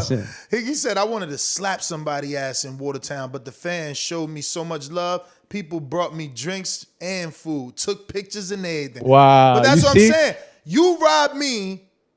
I'm telling you, that's the type of shit I'm on. I'm going to steal you, man. You not about to get that off on me. It's not like, oh, yeah, you robbed and you got to put in a petition. Nah, man, we about to go flatten all 4 of your tires, man. You ain't going home today. Oh. Bro, I'm going to get on some mischief night shit. I'm from the East Coast. We going to egg yolk the shit out your car, okay? You're going to be watching that car 10 times in one day, man. Nah, Show kid talk about He said, I'm punching Alex. You missed another knockdown. For real, bro. Listen, what fight was we looking at the other day, bro? Yo, we're talking about judges, not the ref, okay? But it's the same thing, bro. A knockdown is a knockdown, bro. That shit changes everything, bro. Listen, the officials have a big responsibility. But you know what? All these officials got a responsibility, right? But you know what? I was talking about that, bro. The Border Wars fight. Damn, did you ever watch the Santiago and Super Mex fight back? I watched it a couple times back. What do you remember? I think you need to watch it. Yeah, you fucked up, bro. Should I have stopped it? Those were the early. Bro, I don't understand why you do that. Like, I know you giving these guys a chance, but you can't jump in the middle of the action and not give an 8 count. Like, if you stop my action, you're telling me I'm pounding him so much, you want to give him a standing 8. I got to go back and see which one it was. You literally, poor Santiago and, poor Supermax, because he got right. He landed 3 back-to-back straight rights. Yo, Santiago's face is like the eyeballs just opening up and his neck going back like after every shot. And on the third one, you jump in and you do the Willis and look at him in his eyes and you look at Supermax and you're like, fight! I'm like, no standing. Hey, you just stopped my action, let my man get a rest. That's what I'm saying. We got to hook off on refs and judges, man. We got to hook off on refs and judges, man. You just I gotta go back and see it again. There's just so much shit going on at the same time. And one thing that I do remember about Supermax and Santi, that they were punching each other, and I was waiting for one of them to have their eyes go back or get glossy. It didn't happen. So I was in the sense that I didn't know what to do. I'm like, yo, these guys are fucking each other up, but they're not folding. Each punch that the other one received was answered back by an angry look and a harder punch. So it was really, really difficult to try to like step in. Who do I give the 8 count to? Both of you are fucking rocking each other, but they were still there. They were, and that's the kicker, man, for a ref. And I'm not making an excuse for them, but I would give a pass. Well, not even give him a pass, but I could understand where a ref can make a mistake because he's in the action, he's jumping around, he's handling a lot. But when you're a judge, you're fucking sitting at a desk with your pencil, with your reading glasses on, and you're looking at the fight. Like, it's not like you're jumping around, cardio's up. No, you're sitting down and you're looking at the fight. So you got to be held accountable. You got to be. And the screening process, or however these judges are, you know, how long do they need a refresher course? I mean, I know you could be a judge for 30 years, but if you haven't judged the fight in 5 years, you're rusty at it. So all these things need to be taken into account, man. Really do. I don't know about the Stone Cold Steve Austin off the top turnbuckle shit like you saying, but I mean listen, I'm old school, man. Yo, High and Low Sports Centrum says the boxing voice is more. Let's go, champ. Yeah, man. Let's go. Yeah, but segueing back to Vergil Ortiz versus... they crazy. They talking about I'm going to get banned. Bruh, that's the thing. If there was fear, that shit won't happen. But these dudes is chilling, and then they out eating steak dinners with Mendoza. That's what I'm saying. Like, so my life is ruined. My pay grade don't go up.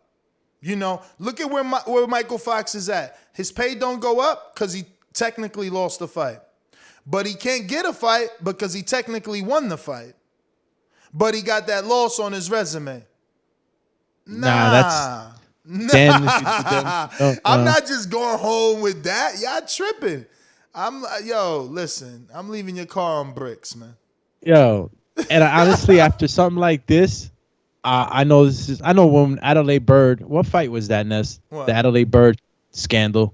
With the draw for Canelo versus Floyd, like, bruh, that's another one, man. She's another one. She's another one. This is like, it's been like a talk. I don't know how much talk it was back in the day. I don't care what they report. Brandon, like, yo, they're gonna report the show for inciting violence. Man, I want to hear that shit. They need to be afraid. That's the problem. They gotta understand you dealing with inner city people that already don't have nothing, and they fighting for something, and then you taking what they won from your pencil desk. Yo, so think about that. Like, in layman's terms, you know, the lion goes out there and hunts. He got the food in his mouth, and you just come snatch it.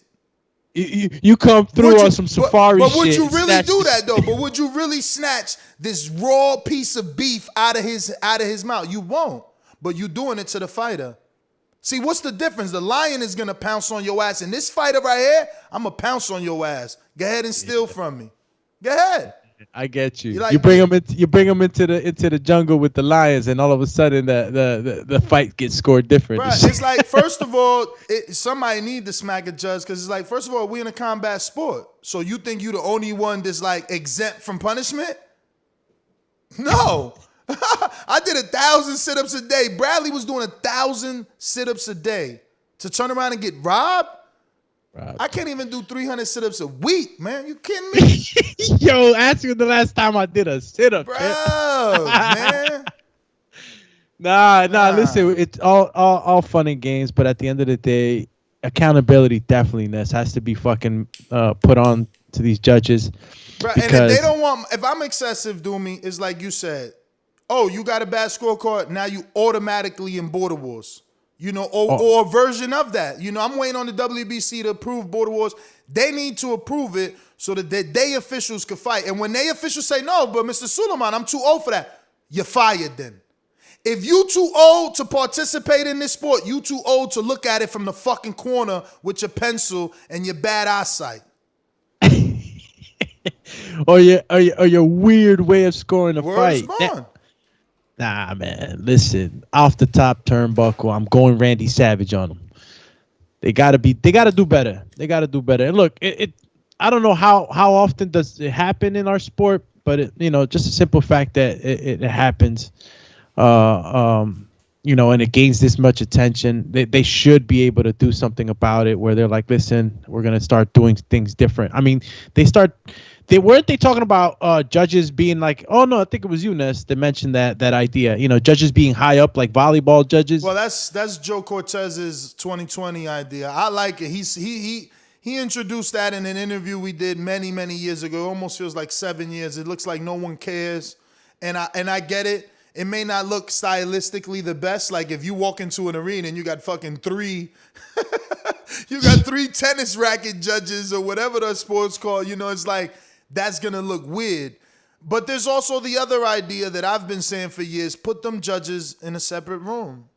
4 walls, a room like this with nothing in it but the monitor and they headset. That's it. They don't need nothing else. They don't even need crowd noise pumped in. So they're not influenced. It's that simple. I think that's a better idea. And judges who score properly should be rewarded. They should be highlighted. Everybody strokes their ego. So it's like, Adelaide Bird, look at this is what a scorecard should look like. This scorecard represents exactly how this fight looked like. This is Adelaide Bird. Shout out to her. Yada yada yada. You know what I'm saying? Praise them when they get it right. They get it right. So that people want to work. So that people know who these judges are, because honestly, who really pays attention to Mark Pitts is the judge tonight, and nobody really knows these guys. I think we got to get familiar more with the judging, man, so that they could be held more accountable, because I think that the judges kind of fall into the shadow realm of the sport a little bit. Nobody's really paying attention to who those people are, even though they announce them, right? In events, they'll tell you who the judges are for the night. Sometimes I even see political figures as judges. You might have a mayor or somebody that, was some type of politician or, held some type of seat in office. But I've seen different types of people judging. I'm going to have to look into it, how these judges are chosen, how they're screened. Are they picked from the commissions per state? Because each commission would probably have their set of judges already.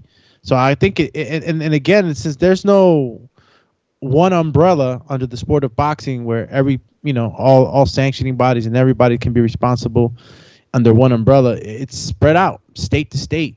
So, these problems, you'll encounter them differently from state to state. You might have New York, who's super great, probably never had an issue with judging. And then you might have what state was this with Michael Fox? Minnesota?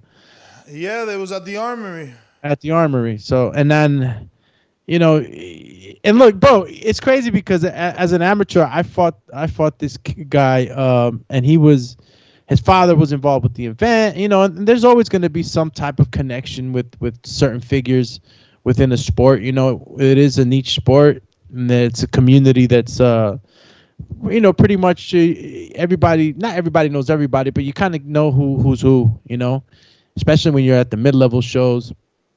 But when you own an Armory or people, I could see how that could play into the people's minds of opinion that maybe things can be influenced or whatnot. But the good thing about Michael Fox, and he said it himself, is that it happened in front of millions. It happened on Fox, and people clearly saw what it was. So, I'm pretty sure that this thing is not over with. I really hope that Michael gets his turn, his loss turned around, because it would definitely give more credibility to the sport. It's bad enough that we get jabbed up with so many little idiosyncrasies that happen in our sports, little bullshit that happen in our sport, and it's like, oh, but look at this, look at that. Listen, we get it right over here in boxing. It's just that there's a lot of moving parts. It's a lot of moving parts, and credibility needs to be given back to the way the sport is judged, because fights like this, honestly, it turns away fans too.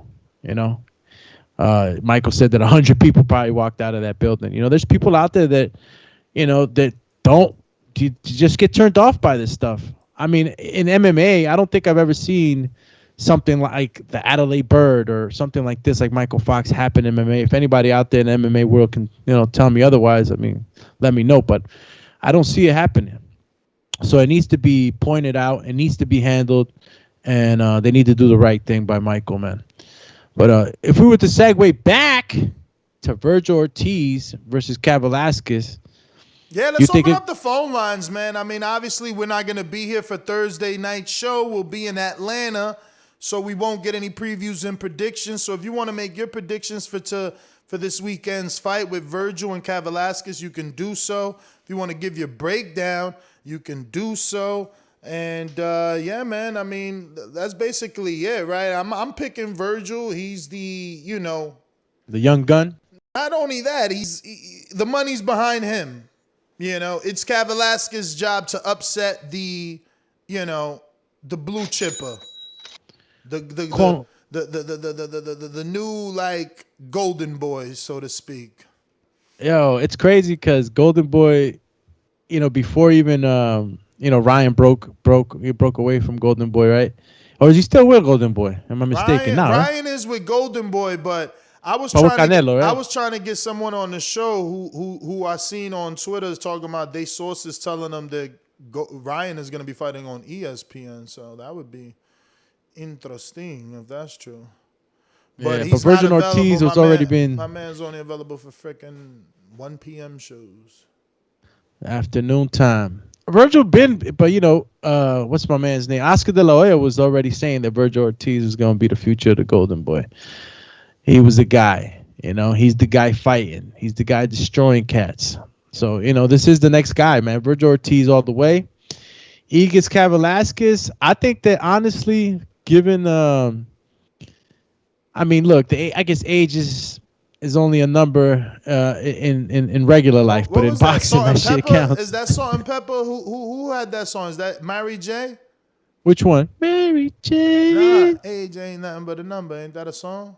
Yo, if you're watching this on YouTube, don't forget to hit that thumbs up button. It helps with the visibility of the show. It's going to help us grow. It's going to help us get great guests on. We're trying to get Eddie back.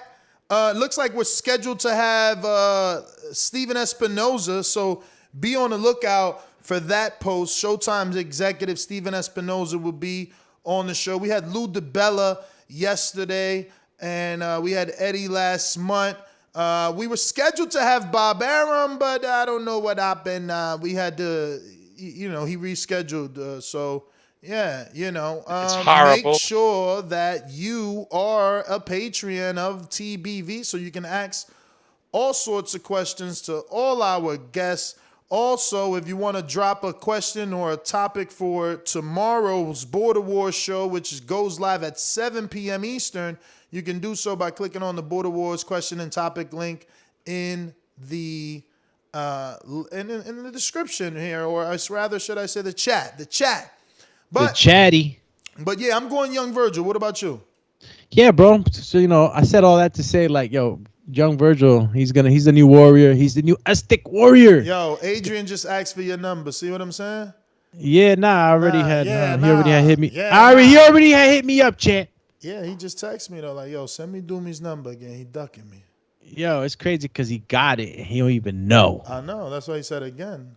He don't even know for sure. It was Aaliyah, song. That means he's a worker though. When you need people to resend you shit, is because it got buried.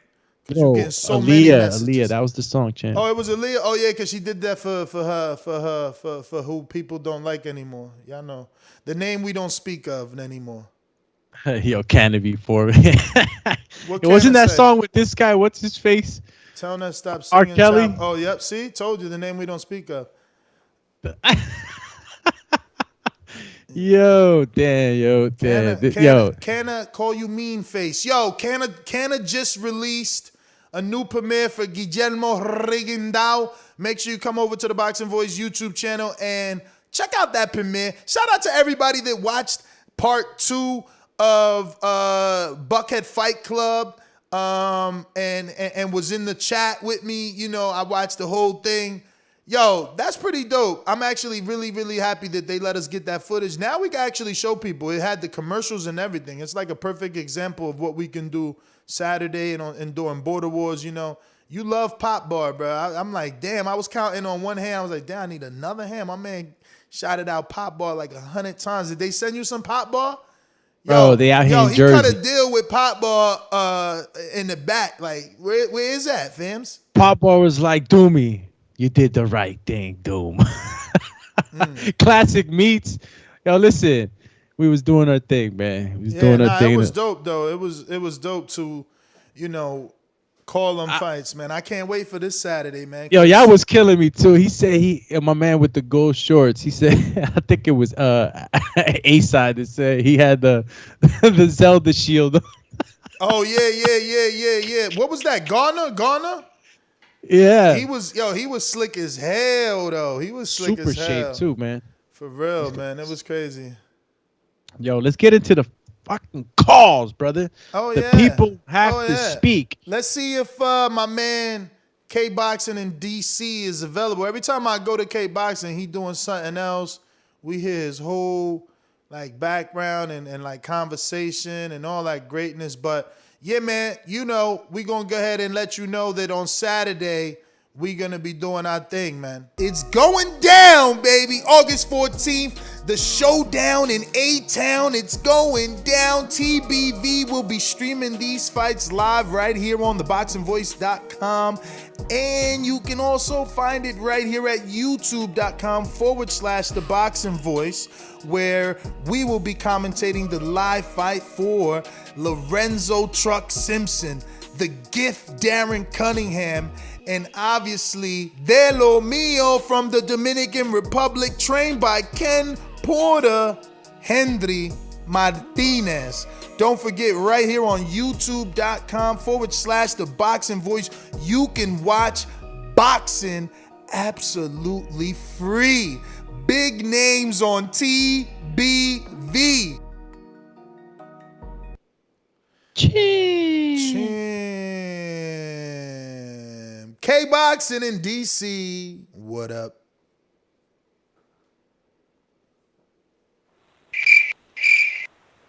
K-Boxing in DC.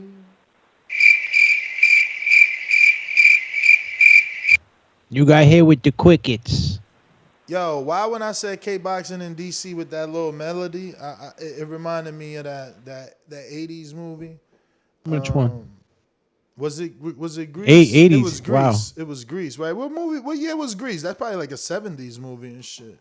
Damn, that was young Travolta. I wonder how many people watch Grease. My girl loves that movie. I can Grease. I've never watched it. She wants me to watch that with her. That's what I'm saying. I don't know many inner city people watch Grease. Now that I think about it, was it even a black dude in that movie? Damn, dog. I can't even remember, champ. No, I don't think there was. Wow. Yeah, that was an old ass movie. It wasn't. I don't think there was one in that movie, bruh. But those songs, bruh, yo, that's crazy. Television, you know, they need to. Children, we need more sing along shit as kids, bro. That shit makes you remember. Songs make you remember, right or wrong? No? Yeah, of course. Yeah. Look, the simple little song you learned in preschool. A, B, C, D, E, F. Come on, that shit's still with you forever. Yo, look how many people said they never watched Grease. It's crazy, bro. That's fucking crazy. That's crazy. Yeah. Yo, I'm actually glad that I grew up like that, though, man. You know what I mean? I had a lot of variety of a bunch of shit. You know what I mean? You exposed yourself to different little things. To a lot, man, for real. Look at Showcase said I'm tripping. How you never watch Grease? How you not a fan of John Travolta? You a fucking hater, bruv. That's your name, Haterade. Yo, why you hating on Travolta, champ? Haterade, man. Yo, shout out to Mitty out here tapping out heavyweights and shit. You know Mitty's out here rolling around now, jiu-jitsu style, wicked wild. You know what I'm saying? Yo, Mitty, when the hell you gonna get down here so you can roll with the kid? I'm gonna show you some shit. You know what I mean? Shout out to George too. I'm bringing my gi again too down to Wisconsin. You know, Doomy does get down in the jiu-jitsu, champ. You know, still repping for the boxing familia. You know what I mean? But I'm gonna get in there. Yo, Mitty, you ain't ready. K Boxing, what up? K Boxing in DC. All right, we up out of there. Is he ducking? Line 6 Reed. Yo, that was my favorite cartoon, one of them. What? DuckTales. What you know? Yo, the way he used to DuckTales? dive into the money. Bruh, that shit gave me mad ambition. I wanted to have a golden swimming pool full of coins. Then I filled up a tub full of coins and I tried it. It didn't work out. Yeah, all right. You still be filling up a tub with coins. Yo, line 6, you there? Hey, yeah, I'm here, Ness. What's up, man? How you doing this morning? Chilling. Hey, man, huge shout out to Lou DeBella showing my man Boots some love yesterday. But, hey, I called because I got a bone to pick with you. Yesterday you said some out-of-pocket stuff about Boots saying, why would he fight Boots? Boots can't sell out anything. That's the problem, Ness. That's why Boots don't get no love. I don't think I said the word sell out. I don't know. I forgot. I was on the phone at the time, but it cut out anyway. That's the problem why nobody's knowing about Boots is because of people like you that's thinking because you don't have a big machine behind him, he doesn't deserve fights. You're probably in the same group that think this Vergil Ortiz cat is better than Boots. And I don't appreciate that, man, because like I said, Boots is the dude, man. You know what I'm saying? And like Canelo said, I'm going to fuck you out right now, motherfucker. You know what I'm saying? Yeah, show some Boots some love, man. Get the fuck out of here because I hear you, man. I mean, look, I'm glad you reminded me, man. I'll tell the people my plans and see what happens. Yeah, hey, I saw that Patreon post, man. How much are you trying to raise, man? That's to make this happen because I want it to happen. I need a 1-day flight. I gotta, I gotta turn around. I tried to look for flights same day because I used to do Houston like that. I used to go see Ronnie in 1 day, fly in early, fly out at night. But Philly don't got a turnaround late for me, like, cause Boots, they start training at 12. So I'm all about contributing. Yeah, I hear. I'm all about putting in on it, man. You know what I mean? Boots is my dude. You know me. I already knew I'm you just was saying, gonna say, what's the cash app? It's in the thing, and I send it to you today. Yeah, no, you know for sure. That's not sure. an issue. It's in the post. Everything is in the post. People just gotta read it. I've seen a lot of people drop questions, but yeah, you got a little bit of background noise, but yeah, just let me know when you're ready to come back. Remember, I sent you a few messages on Patreon. It's probably better for you to use Skype because you can literally send me a message right on Skype like, yo, Nez, bring me back. Let me use my boomerang, Yeah, no, for sure. Hey, I appreciate the love, man. But come on, man. Let's get that man Boots what he deserves, man. For sure. All right, have a good day. All right. Nah, I'm trying, man. I'm trying. He's right there, man. People don't even know it. Like, it's really Doomy for, like, look, I gotta go put in a flight to go see Boots when Doomy could just drive down there. I mean, if Doomy really wanted to get this work, he just gotta drive down there. Ness willing to fly out there. Like, I know the people want Boots. His father already said, yeah, he said, I ain't gonna tell you the schedule because then some other dudes might try to show up acting like me and shit. Like, yo, but you told me. Impersonation Ness and shit. But like, nah, if we come up with that flight money, we need the budget. If you cover the budget, I'm gonna go wherever y'all want. But we need that flight.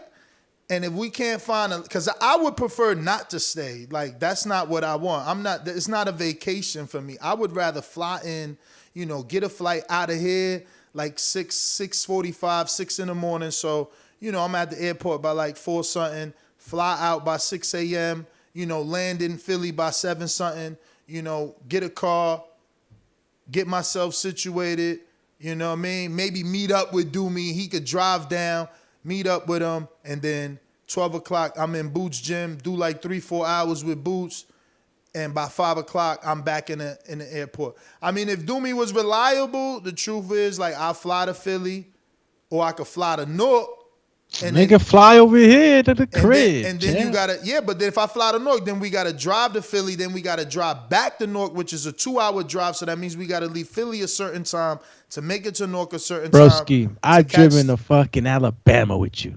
I'll drive. Yo, to my Philly. man said ride the Greyhound. Hey, Rod Dog, you be hating on me a lot. Like I noticed that. He said ride the Greyhound. He be hating on me hard. Like every single day, I've been noticing you a little hater. Like you literally, he's also a member. So like you paying the troll. What's up with you, man? He giving it to you raw, though. Look, talking about smelling like Newports. I don't even be in Greyhounds, bro. You know the last time I rode on public transportation was like 1997, bro. Bro. Yo, Greyhound private. I think the last time I was on a bus, Rosa Parks was on the bus, man. Crazy. Yo, I can't. Let me see. Damn, I haven't been on that 24 in a while. What 24? What a bus? Yeah, the 24. Bro, remember that runs up and down Elizabeth Avenue? I would never take a Greyhound from Florida to freaking. Nah, not a Greyhound. Like Greyhound's private. I'm talking about the private. It still take like 24 hours, man. I'd rather drive myself, man. That's too long. Yeah. If you're watching this on YouTube, don't forget to hit that thumbs up button. Don't let the haters win, man. We got 7 haters out here. Hit the thumbs down.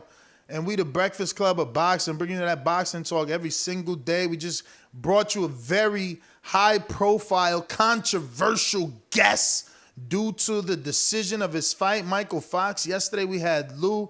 You know, man, come on. Tell a friend to tell a friend. Let's go, champ. Philly to Newark. He said Philly to Newark shouldn't be a 2-hour drive. You tripping, okay? Yeah, you don't know what you're talking about. I went from Newark.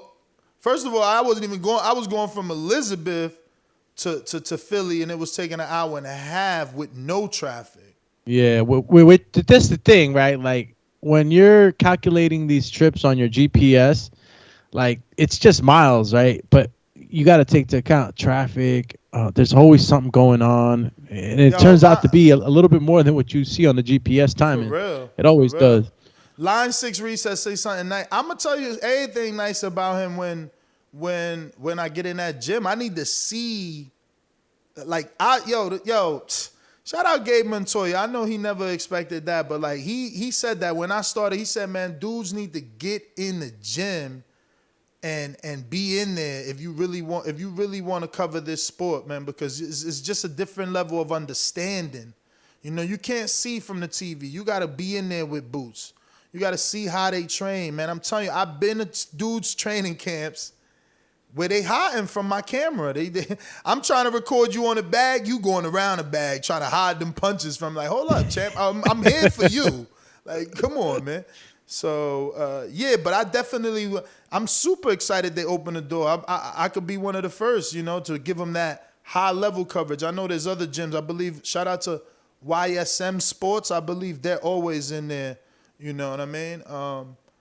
But yeah, you know, if y'all want to make it happen, let's make it happen, you know? I'm down. But y'all can put the pressure on Doomy and it would be like, boom, you know? Snappity snap. Doomy could be like, yo, I could get there right now. If I leave right now, I'll be there right now. Damn. But is he gonna go? Is he? Yeah, you know. I'd rather go with. Remember. If I fly in, there's no show either. I can't do the show and go. You know, if Doomy go, he could literally be on the show in the car while he driving it. Like, yo, I'm here. We in Boots Gym. Yo, it might need to happen then. It might need to happen. The pressure's coming right now. Yo, let me go to Austin and Hobbs.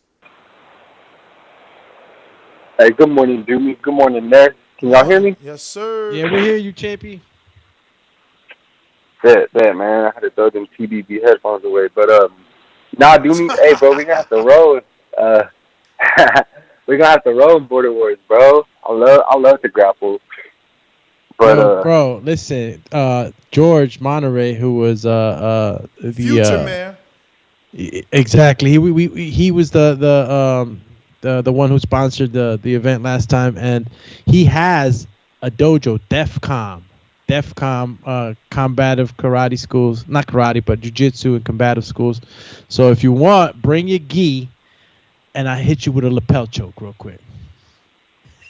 All right, bet, bro. I'm down and shit. But hey, dude, bro, are you gonna come through clutch for the community or what's up, man? You're the only one that can make this happen, bro. And you out here. Listen, you right out now here it looks fidgeting like around. the people have spoken, man. I might have to tie up my my Adidas and start heading out that way. I just need to plan it. Obviously, talk to Ness to see how we. What's your budget? How much does it cost to fill up that truck? He got an expensive truck, man. You guys rich over there. Them Jersey dudes, man, they can fuck with them trucks. Him and Enrique with the trucks. I can't do it, man. What it cost to fill that tank? Man, I thought y'all New York people had Priuses and shit. I mean, that's what he should have. That's what he should have to save gas, man. My little Honda, yo, people laugh at my Honda. I bought that thing because it saves on gas. That eco mode that year made is amazing, bro. I get massive miles. I get like 30 miles per gallon on my Honda, man. I ain't playing. Doomy just like throwing money away, huh? Nah, man, not even. Listen, I think it's like $40. 40? I think to fill up the tank, 40 or 50 bucks. What you spending on lunch these days, man? Actually, you know what? Yeah, it is. Damn, it is like $50. Doomy, don't be trying to tax now. Not even, bro. If anything, I'm the guy that always goes down. You know, I know me. I'm not like that. But like, yeah, like $50 for the gas tank. And then what you eating these days? You still eating McDonald's or you? Nah, hell no. Chick-fil-A. Yo, I never been to Chick-fil-A. Every time I see the line, I just go. Like, and it. The fuck, man? Yo, listen to me, Austin. It don't matter what state I'm in. Even at the airports, Chick-fil-A lines. I don't. Bro, my time is money, champ. I got time. The line should be all the way to fucking Texas, and they'll get you out of there in 5 minutes, bro, and pray for you. Bro, like that shit never. Time is money, and I can eat when I die. Tripping. You see all I drink is water. So, I got Vergil winning this weekend. Got Vergil winning? Good pick. Vergil winning this weekend. Shout out to my son Jordan Baker and Karma Surge. But I got to get back to work, man. Good show. Can't wait to see y'all September. Y'all hit that like button and shout out to Show Kid and SDS Promotions, man. Good show. Yo, that's so sad, Alex. You need to move, bro. My man said $40 gave him 9 gallons. $40 gave him 9 gallons? He on the West Coast. You know they paying like $5 a gallon. Wow. We got Ronald Curtis with the big fat $10 super chat. He says at least Ness is talking punch. Teddy Atlas might do a corrupt judge like he almost did homie Tyson when he pulled the iron on Mike. Atlas talked spicy when Adelaide Bird gave Canelo 118-110 versus Triple G. Yeah, shout out to Atlas, bro. Yo, you can always count on Teddy to come crashing down on these corrupt ass motherfudges. Teddy be coming down on these guys crazy. What are you doing? What are you doing? Yo, so where we at? We at 50. You need a 50 spot for the gas. What you eating these days, man? What's your budget on your lunchy? Broski, you know, $20 to take care of all of that. Dog, actually, it won't. It's about 30 these days. Even because remember the 2 for 20. That shit ain't 2 for 20 at Applebee's no more. Yeah, it ain't. That shit ain't. Bro, what's up with the world, man? Listen to me. No more 2 for 20. Listen, everything has gone up. Everything since COVID. Like COVID was a big fake, man. It ruined the economy, and everything went up. Sound like Fat Joe right now. You know that, right? I don't know because I don't watch Fat Joe. The price, today's price isn't. No, yesterday's price is not today's price. No, it's literally not, man. It's literally not, man. Like everything. I'm talking about like if you're a homeowner and you're trying to do something and you got an estimate yesterday, go check. That estimate is no longer good today. Everything costs more now. Building a home. Facts. Oh shit, who that? I mean. Oh, that's what fact. up, bro? It's crazy out here. Honestly, man, somebody got to do something. Somebody really got to do something. I mean, just look at the housing market right now. Yo, houses have jumped up hundreds of thousands all around the world, man. Like, I hope we don't have another fucking crash again, man. Like investors in 2009. investors that are in real estate right now are paying hell of a lot more money. They killing than it, man. They killing it. I wish I had money back in the day. When I bought this house, I wish I had money to like invest in like buying this to invest, because you know, if you would have bought something a little shabby and painted that sucker up, man, you'd have made like 130K right now. Even down here. Like I remember when I moved here, my brother was like, bro, don't come with that up north mentality thinking that you're gonna make money on your property. I'm like, why? He's like, because property value don't really raise up here, but COVID done force thousands of up north people to come here, so everybody's overpaying for the houses, so it's shooting the market up. I'm talking about horrible looking houses, man, with 4 mica countertops is going for $312 down here. Jesus. You know what's crazy? And in Jersey, and that's my brother's house hunting, right? He said that he go and put down a bid, right? You go down and put down a bid for a house, you know, maybe $375, $400,000. Somebody from New York. What are you looking for, yo? What are you looking for? He looking for Is he looking for a 3-bedroom? Yeah, definitely looking for a 3-bedroom. Tell that man, let's make a deal, man. I'm gonna put him 12 miles from New York, man. I'm gonna make him a homeowner, man. He could rent out the basement and make some money. Let's go. But I want top. I want that toppity top. My shit. You've been in my house over there, right? Yeah. You already know my shit look good over there. That was a nice house. It's a nice neighborhood. I love it. It's literally like 100 yards away from like. But just my first floor. My first floor is, you know, that's HGTV worthy, man. That was the shit. I missed that first floor, you know. But that was the house voice. We got all fractions of this, man. Coming to you soon, man. The Wrestling Voice episode dropping soon. Their schedule is 11 a.m. every Saturday once they start. Sir. You know what I'm saying? Yeah. Yeah. We already got some nice artwork for the channel too. So yeah, man. Yo, did you get Jay Gomez super chat? Jay Gomez. He was just showing love. Shout out to Jay Gomez, man. 7723. Yo, you know what? That'll be actually fly, yo. Y'all need to get together, man, because you know what I mean? You can take that opportunity to, like, get, you know, you do some questions, you know, and boom, you also got footage for your channel, man. Y'all should go to Boots together, man. 2 of y'all smoke a L-Ride to Philly, go see Boots, ask him that real shit. I mean, get prolific, you know what I'm saying? The community, what y'all saying? See how I put that together? Hey, look, Damn, he always free. We gotta get this man we gotta get you a Wi-Fi booster. What you got over there? Xfinity? Yeah, I got Xfinity, man, but it's not enough. Now you gotta get the booster. They gotta. I had to put it here, man. My Lanai didn't get no. You know, being outside on the swing playing chess, I couldn't do it. I needed a little booster to be able to chill on the swing playing chess. You feel me? You need the boosters boosting. Get that booster, man. I dealt with it. Yo, did you get to Showkid? In a minute, though. Relocate. Yeah, I'm talking about so I can get a better signal. Let me slide out and come right back. Yo, you moving? No, you got. Did we get to Supermax? That's the one I think. Yeah, well, Showkid just said don't forget about his, but yeah. I read Showkid's though, the one that says let's support TBV, unless he got another one. I read that. Where you at then? Ronald Curtis said at least, you said that one. Oh yeah, we said that. Did you get LV Slugger, Edwin Solano, DGO, Carlos Diaz, $1 Trillion Dreams, Derek Lincoln? What? Is you sure you ain't going too far?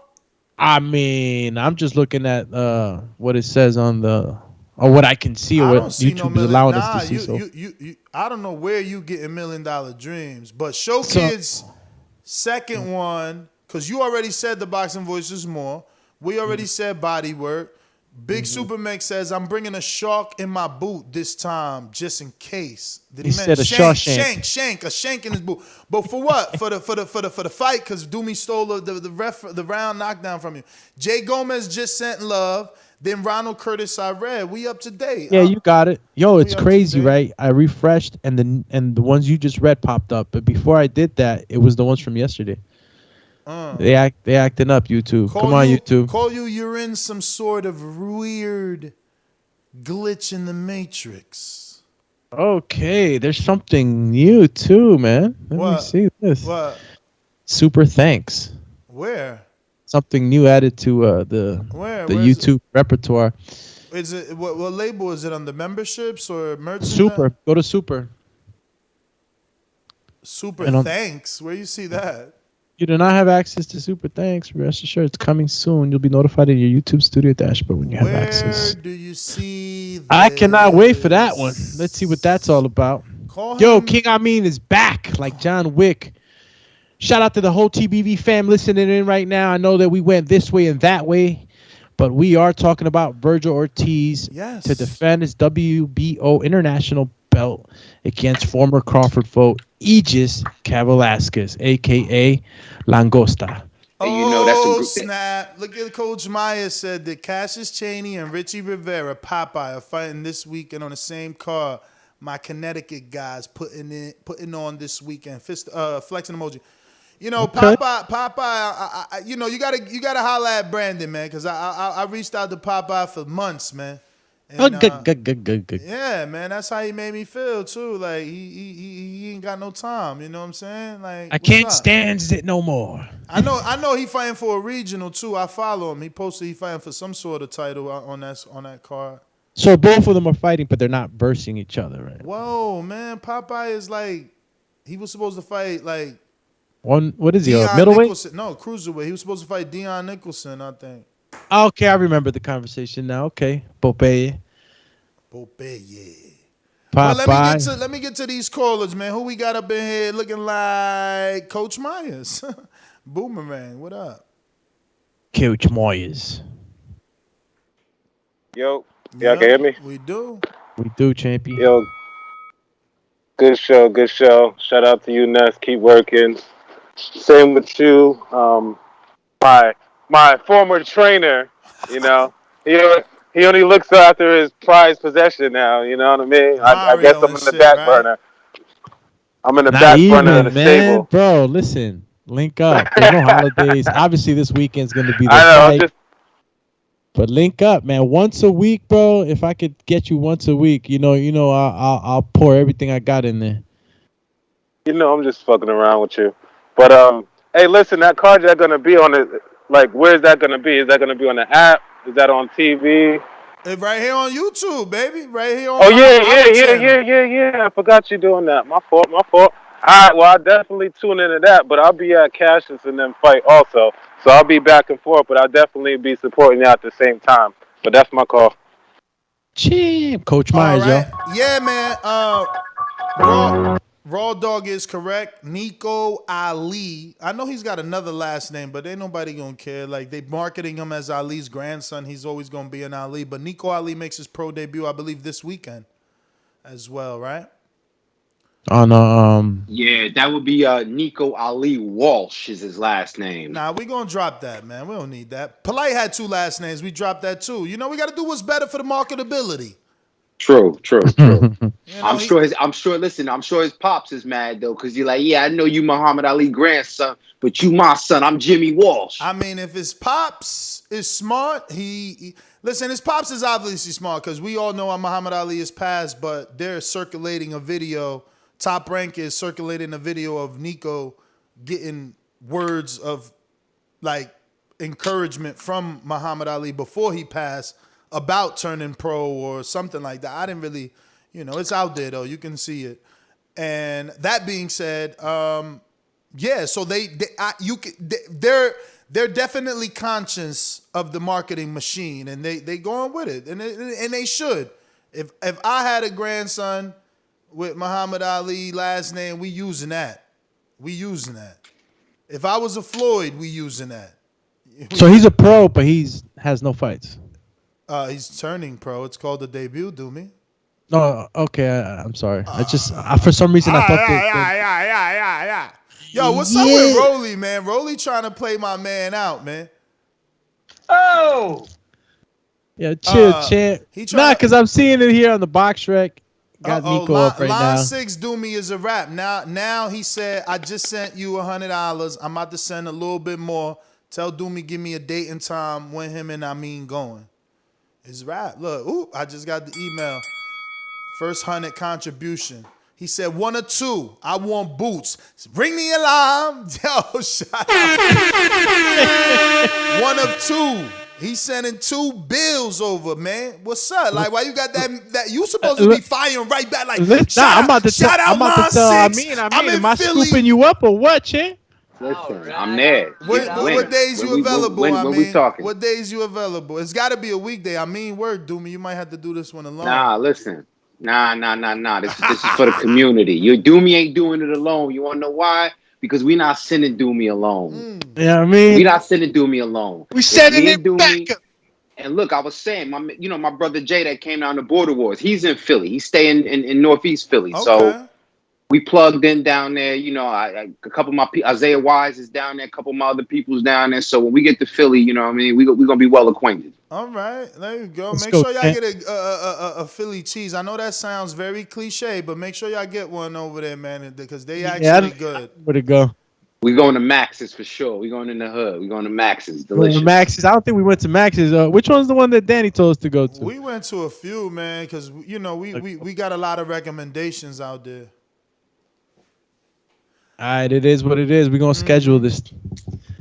We're gonna coordinate. Yo, man, I really hope this Rolly fight happen. It's starting to heat up all over. There's more and more people talking about it. Yeah, but Rolly's still out here talking about he trying to fight Javonta, and like he think he's Javonta's mandatory somehow. I don't know, man. I just hope boxing hooks us up with some decent fights, man.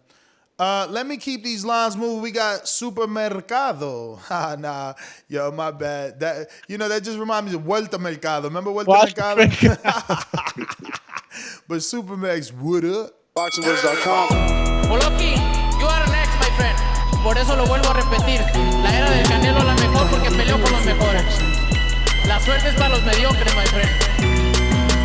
BoxingWords.com. Yo, what up? What up? Good morning, fellas. Good morning. How y'all doing? Buenos dias. Yo, I meant to put Shank in that super chat just in case Doobie robbed me for that knockdown again. When he going for the post-fight hug, he go hit me in the jib like. I think you did put it. I probably just messed it up. You good? Nah, he put Shank. He put Shank. He trying to get at me. See what you doing? Yeah, that's putting shit in my mind, bro. Doobie, my guy, don't do that. It's over. I gotta be in there with the newspaper vest now. Yeah, but no, man. I think as far as the Vergil and Kavaliauskas fight goes, man, I think it's a good barometer. But I don't. I think Doobie was saying it earlier, man. I still don't see Crawford fighting him. I think that's kind of, unless it's a big money fight, I don't think that's a fight we're gonna get down the line. I think Crawford and is coming towards the tail end. You know, people don't realize he's been around for a long time. I've been watching him be in big world title fights for like 7 years, so he's kind of might be tailing off, man. But I just want to jump on and say, man, yo, you guys, if you guys are wrestling heads, wrestling fans, y'all come check us out, man. We should be debuting here soon. Mario, we're putting the plan together. It's not going to be like any other wrestling podcast you've seen before. I've also got us lined up. Hopefully, we can get some pretty interesting guests off the rip. So yeah, y'all show us some love, man, and we'll see y'all then. And keep hitting the like button on this channel. Keep it pushing, man. Shout out to you guys this weekend. We'll be tuned in when y'all are in Atlanta, man. So that's my call. It doesn't matter what you think. Shout out to my comrade, man. Let me tell y'all something, yo. This wrestling voice thing, me, Super Mex, and Mario, is going to be so crazy. You have a regional perspective, a chronological age perspective, a brand perspective. I mean, as far as if you think we know boxing, that's all I could tell you. If you think we know boxing, this wrestling shit is going to turn y'all on y'all heads for sure, 1,000%. I guarantee you. I guarantee you. Check us out, man. So right now I'm screen sharing the Wrestling Voices YouTube channel. Head on over there and subscribe. Right now they're at 68 subscribers. We got to get them to 1,000. Shout out to who just signed that? I just got an email. Who is it, man? We're going to give you a live shout out right now. Let's see. This is Mike Roman. Shout out for subscribing to the Wrestling Voice. And yeah, we're gonna keep these phone lines moving. We're going to shout out to Cruz Perez. Saludos desde Sur Carolina. Bueno, saludos, compa. Tranquilo. Saludos, Cruz. Well, we're going out to JT in New Orleans. Are you available? New Orleans, are you Don't make me hit you with the cricket shit. Like a nice guy, but you're really a piece of shit. Hey, come on. No, that was a piece of fuck you. That was a piece of shit. You know, we're doing live TV. I don't care. What you gonna do about it? I'll kill this mother. Why do you have to talk like that? Well, I'm talking to you the way I want to talk to you. You have a problem? Turn off your station. I'm the best ever. Yeah, I know you was ready to hit the crickets. I was ready. Yeah. So, what's up, yo? What's up? Yeah, man. Please make that ride for Line 6, because every time Line 6 get on here, all he talk about is boots and stuff like that. I guess he is self-promoter for boots. And no disrespect to boots, though. I can't wait to see him step up and fight. Get welcome in that welterweight division with the top names, because I think he got to go through the same process like all the other guys did. Keith Thurman, Errol Spence, what I can't say Danny Garcia. He came in there a little different, but I got Vergil Ortiz over Kavaliauskas. I think that's a good fight, though. That's a good test fight for Vergil, because he do got some power. Not comparing the fights, but I just think Vergil Ortiz might beat him. It might be a closer fight, though. Before he, I think he went by decision. I may be wrong. I don't see him knocking him out. But what else we were talking about? What else we talking about? Like Mike Fox? Yeah, the Michael Fox controversy. Oh shit! Skype told him like, "Yo, we out on you. No double call." And yo, that Kavaliauskas, I didn't really get a chance to talk about that Kavaliauskas and Vergil Ortiz, which I think is a great fight. People keep sleeping on Kavaliauskas, man. I know we got our jokes, you know what I mean? Green eggs and ham, mean machine, whatever. But listen, the mark crab and lobster, coin machine. Like it's a lot of jokes. Coin machine too. Listen, what is not becoming a joke though is he's taking on Vergil Ortiz. Now, this is a great fight for Vergil, because Vergil gets to see Vergil is coming in at the level. Like this would be like a great opportunity for Vergil. And if Bud is not going to get the opportunity, he's got to fight Porter, right? That's one thing. But say he doesn't get the opportunity to fight Porter because this is boxing. If Vergil beats Kavaliauskas, then a Vergil and Bud fight makes sense. I don't know how Golden Boy would put that together. But I would think that Top Rank and Golden Boy would have mutually vested interests, since PBC got so much going on at welterweight. I think Golden Boy and Top Rank that fight, because it Vergil an even better test, common opponent. I just love the fight all the way around. And I got Kavaliauskas winning that, believe it or not. I got Kavaliauskas winning that one. You got Kavaliauskas beating Vergil? I do. Wow. Well, call it a hunch. Well, that's good. That's good. I remember you made your name for yourself like that, picking an upset, I believe. So it was Bradley. Yeah, is you kidding me or what, man? If you can do it, you can do it. I don't know that Kavaliauskas showed me. He didn't show me enough in the Crawford fight, and he definitely, Mikhail Zuski ain't enough to show me. Is he I don't know. Wow. Vergil is, listen, I'm going by degrees of separation, and I know it's not absolute science, but Kavaliauskas came out of there he fought Bud Crawford, and then he went on to fight Zuski, right? Now, Zuski definitely ain't, on a level of, but, Vergil might have had a good show against Zuski. Like, Zuski would have been a good opponent for Vergil. My question is more so, what has Vergil done other than the power? I don't get drunk off power. That's what I'm saying. Like, y'all might be going with Vergil because everybody's going to call and say, the power, the power, the power. I don't get drunk off of power. So Vergil, yeah, he's got the power. I haven't seen enough boxing, and I don't think he's been sharpened enough against enough competition. I mean, I could probably agree with the last statement. You know, he hasn't been sharpened enough against high-level competition, but the boxing is there, Champy. He's showing you the boxing. He's showing you his ability to be able to, you know, time his shots and shoot at the right times, and his defense is pretty good. I mean, he's impressed me, right? He's impressed me. I do agree that we haven't seen him with that upper echelon that can show us what he's made out of, but how does he get to that upper echelon? You know, who's the next? Kavaliauskas. And that's what I think. And I think that Kavaliauskas is going to be on the chopping block, champ. And all power to Aegis. You know, I'm not saying anything. I'm not going to say this is going to be an easy breezy fight, but this is Vergil's like overwhelming aggression, and the way that he puts out that aggression, he's not sloppy.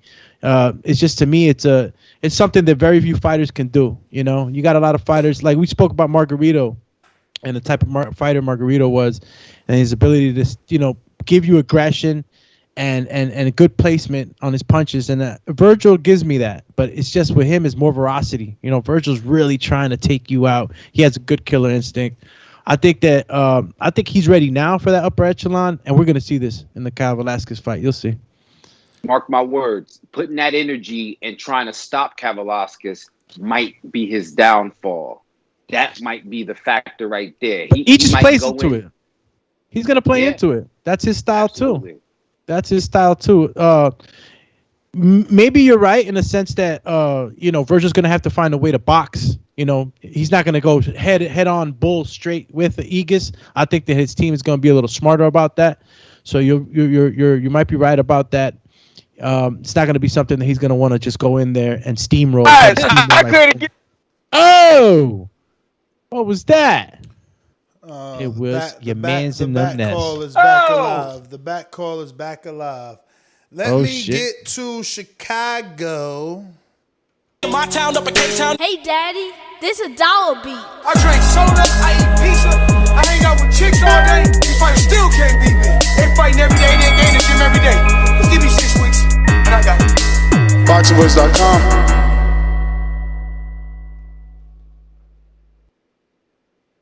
Don't make me hit you with the quickets.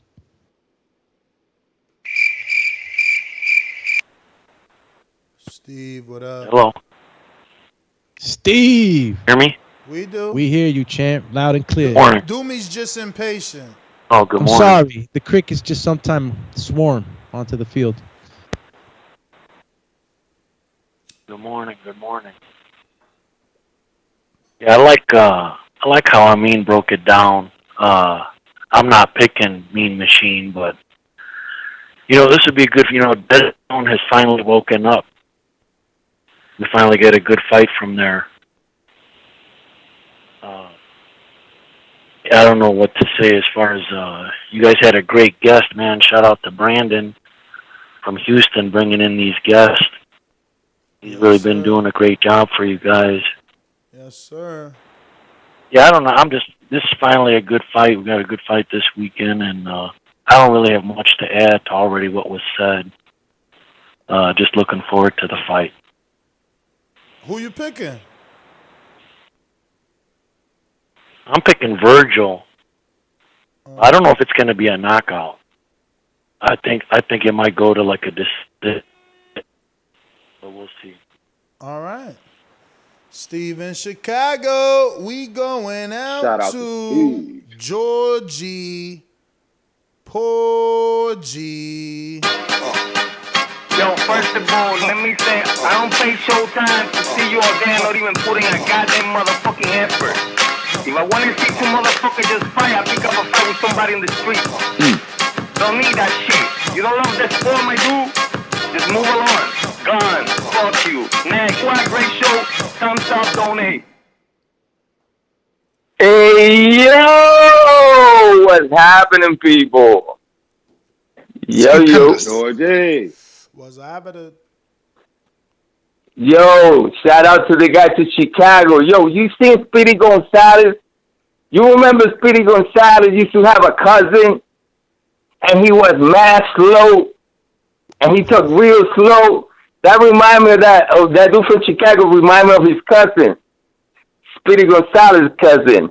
Cause he talks slow and shit, but that nigga carry a 357 Magnum with him and shit. Soft spoken, but don't make no mistake with Cat.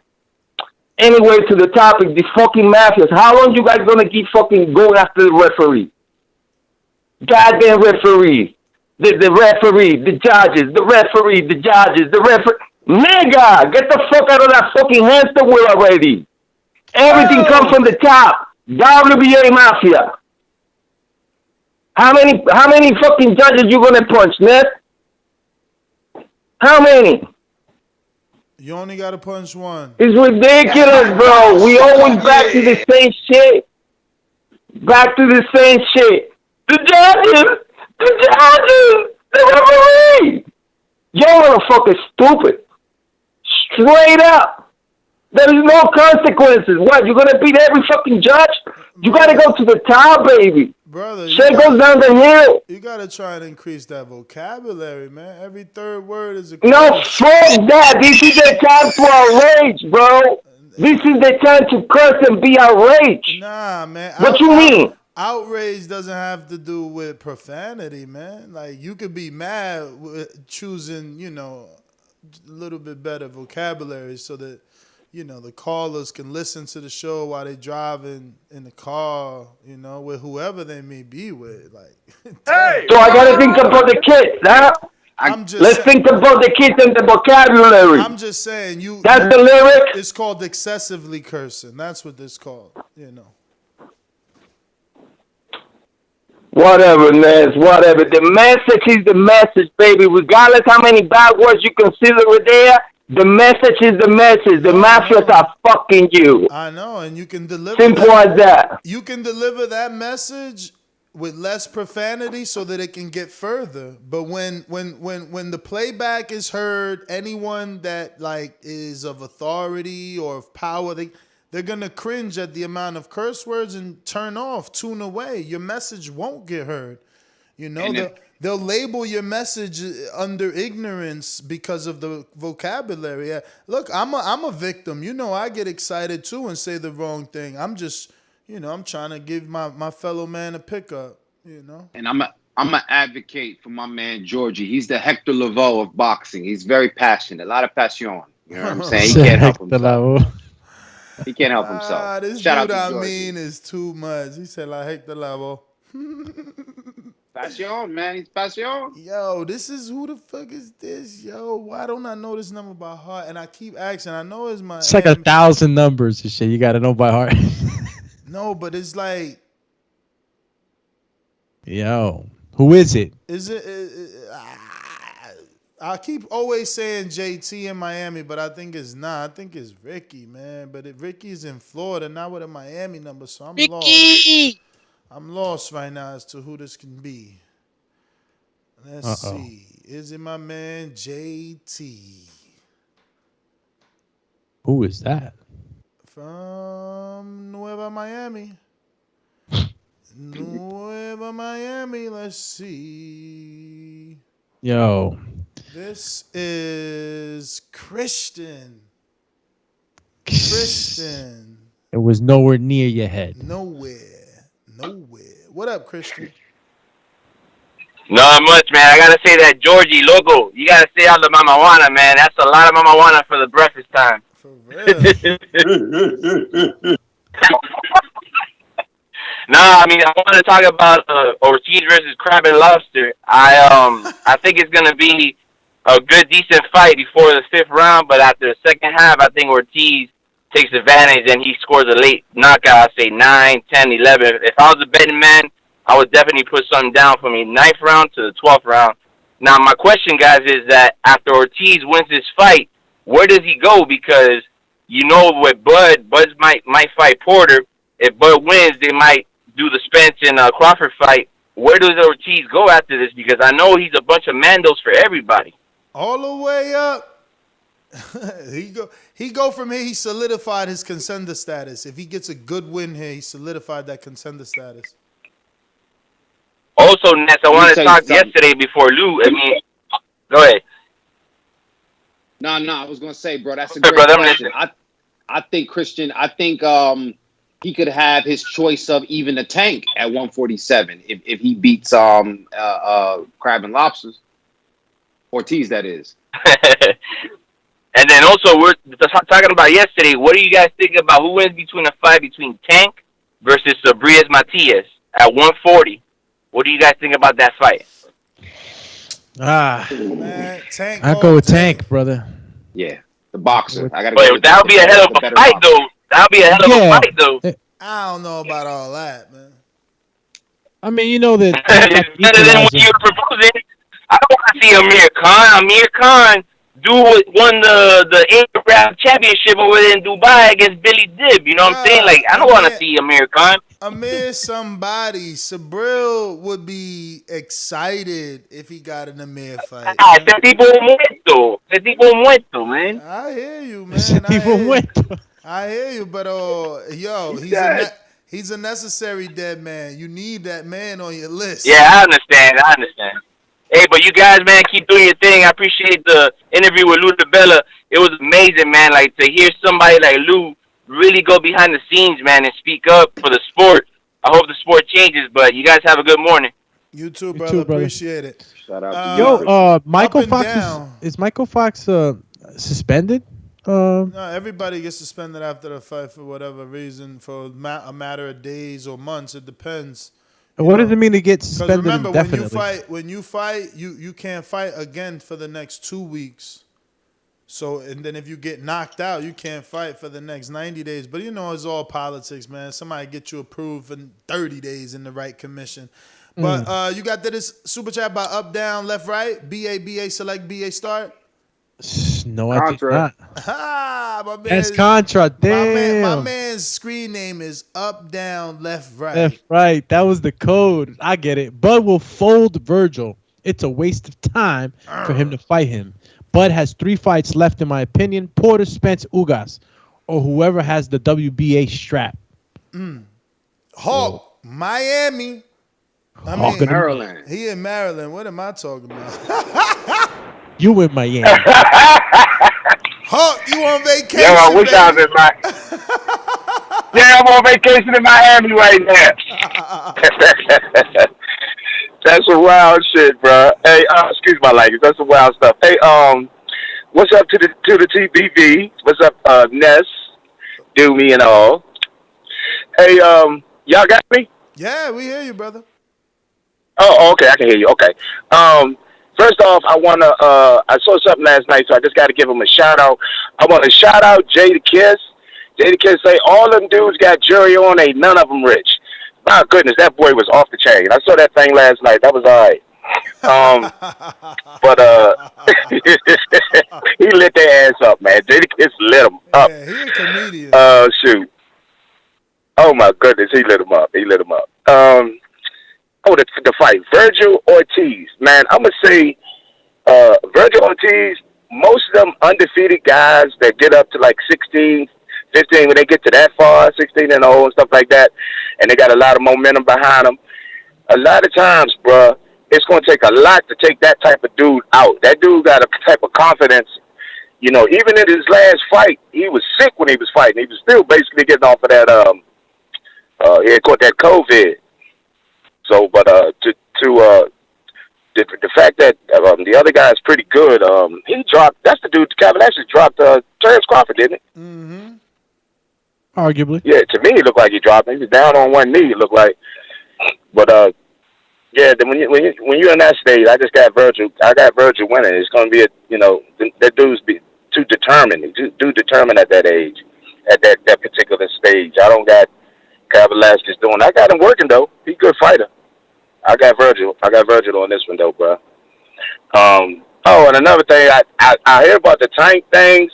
Hey man, I figure you should ask this question because in my opinion, Tank should fight them dudes down in his weight class. Ask them a poll if you can get Tank against Ortiz and Haney, or Tank against Terrence Crawford, not Terrence Crawford, but Thurman, or the other welterweight, and see who they pick. I think they're gonna go with Tank fighting the guys that we want to see him beat down that he came up with. Just my opinion. I ain't even used the polls today. I be forgetting about them damn polls. Yeah, use the poll on that. If you want to fight, who is that? The dude we waiting for to fight? His fight keep getting canceled. The champ, all the three guys. Canelo. He got the 3 belt. Canelo. No, he calls himself undisputed, but Haney got the other belt. Tio. Oh, Teofimo, man. Right. Yes. Do the poll if Tank fight Tio or Devin Haney. Yo, ain't that some bull? Ain't he so forgotten? Tio's so forgotten right now. Don't know Like, yo, my boy was on a roll with the whole, got the belts, about to fight in Australia. Oh man, that's where you at? Out of sight, out of mind, man. Well, yo, you know, one of my favorite sound bites, man. Nothing, man. He ain't done nothing, man. Yo, Tio, let's get a fight. Yo, so what happened to his fight with what's his face? Not Kavaliauskas. Kambosos, yeah. Come on, man. They doing that over here. I motherfucking shit taking too long. Bob Arum pulled favor, got the IBF to be like, nah. Somebody explain to me how to explain to me how the IBF can tell you no, that fight has to happen here. Because some allegedly regional. Because of it's it can't be the champion doesn't have to defend the title in an opponent's territory. But I didn't even know that was part of the whole thing in boxing. I thought they was negotiating down to sites. They cooked that shit up.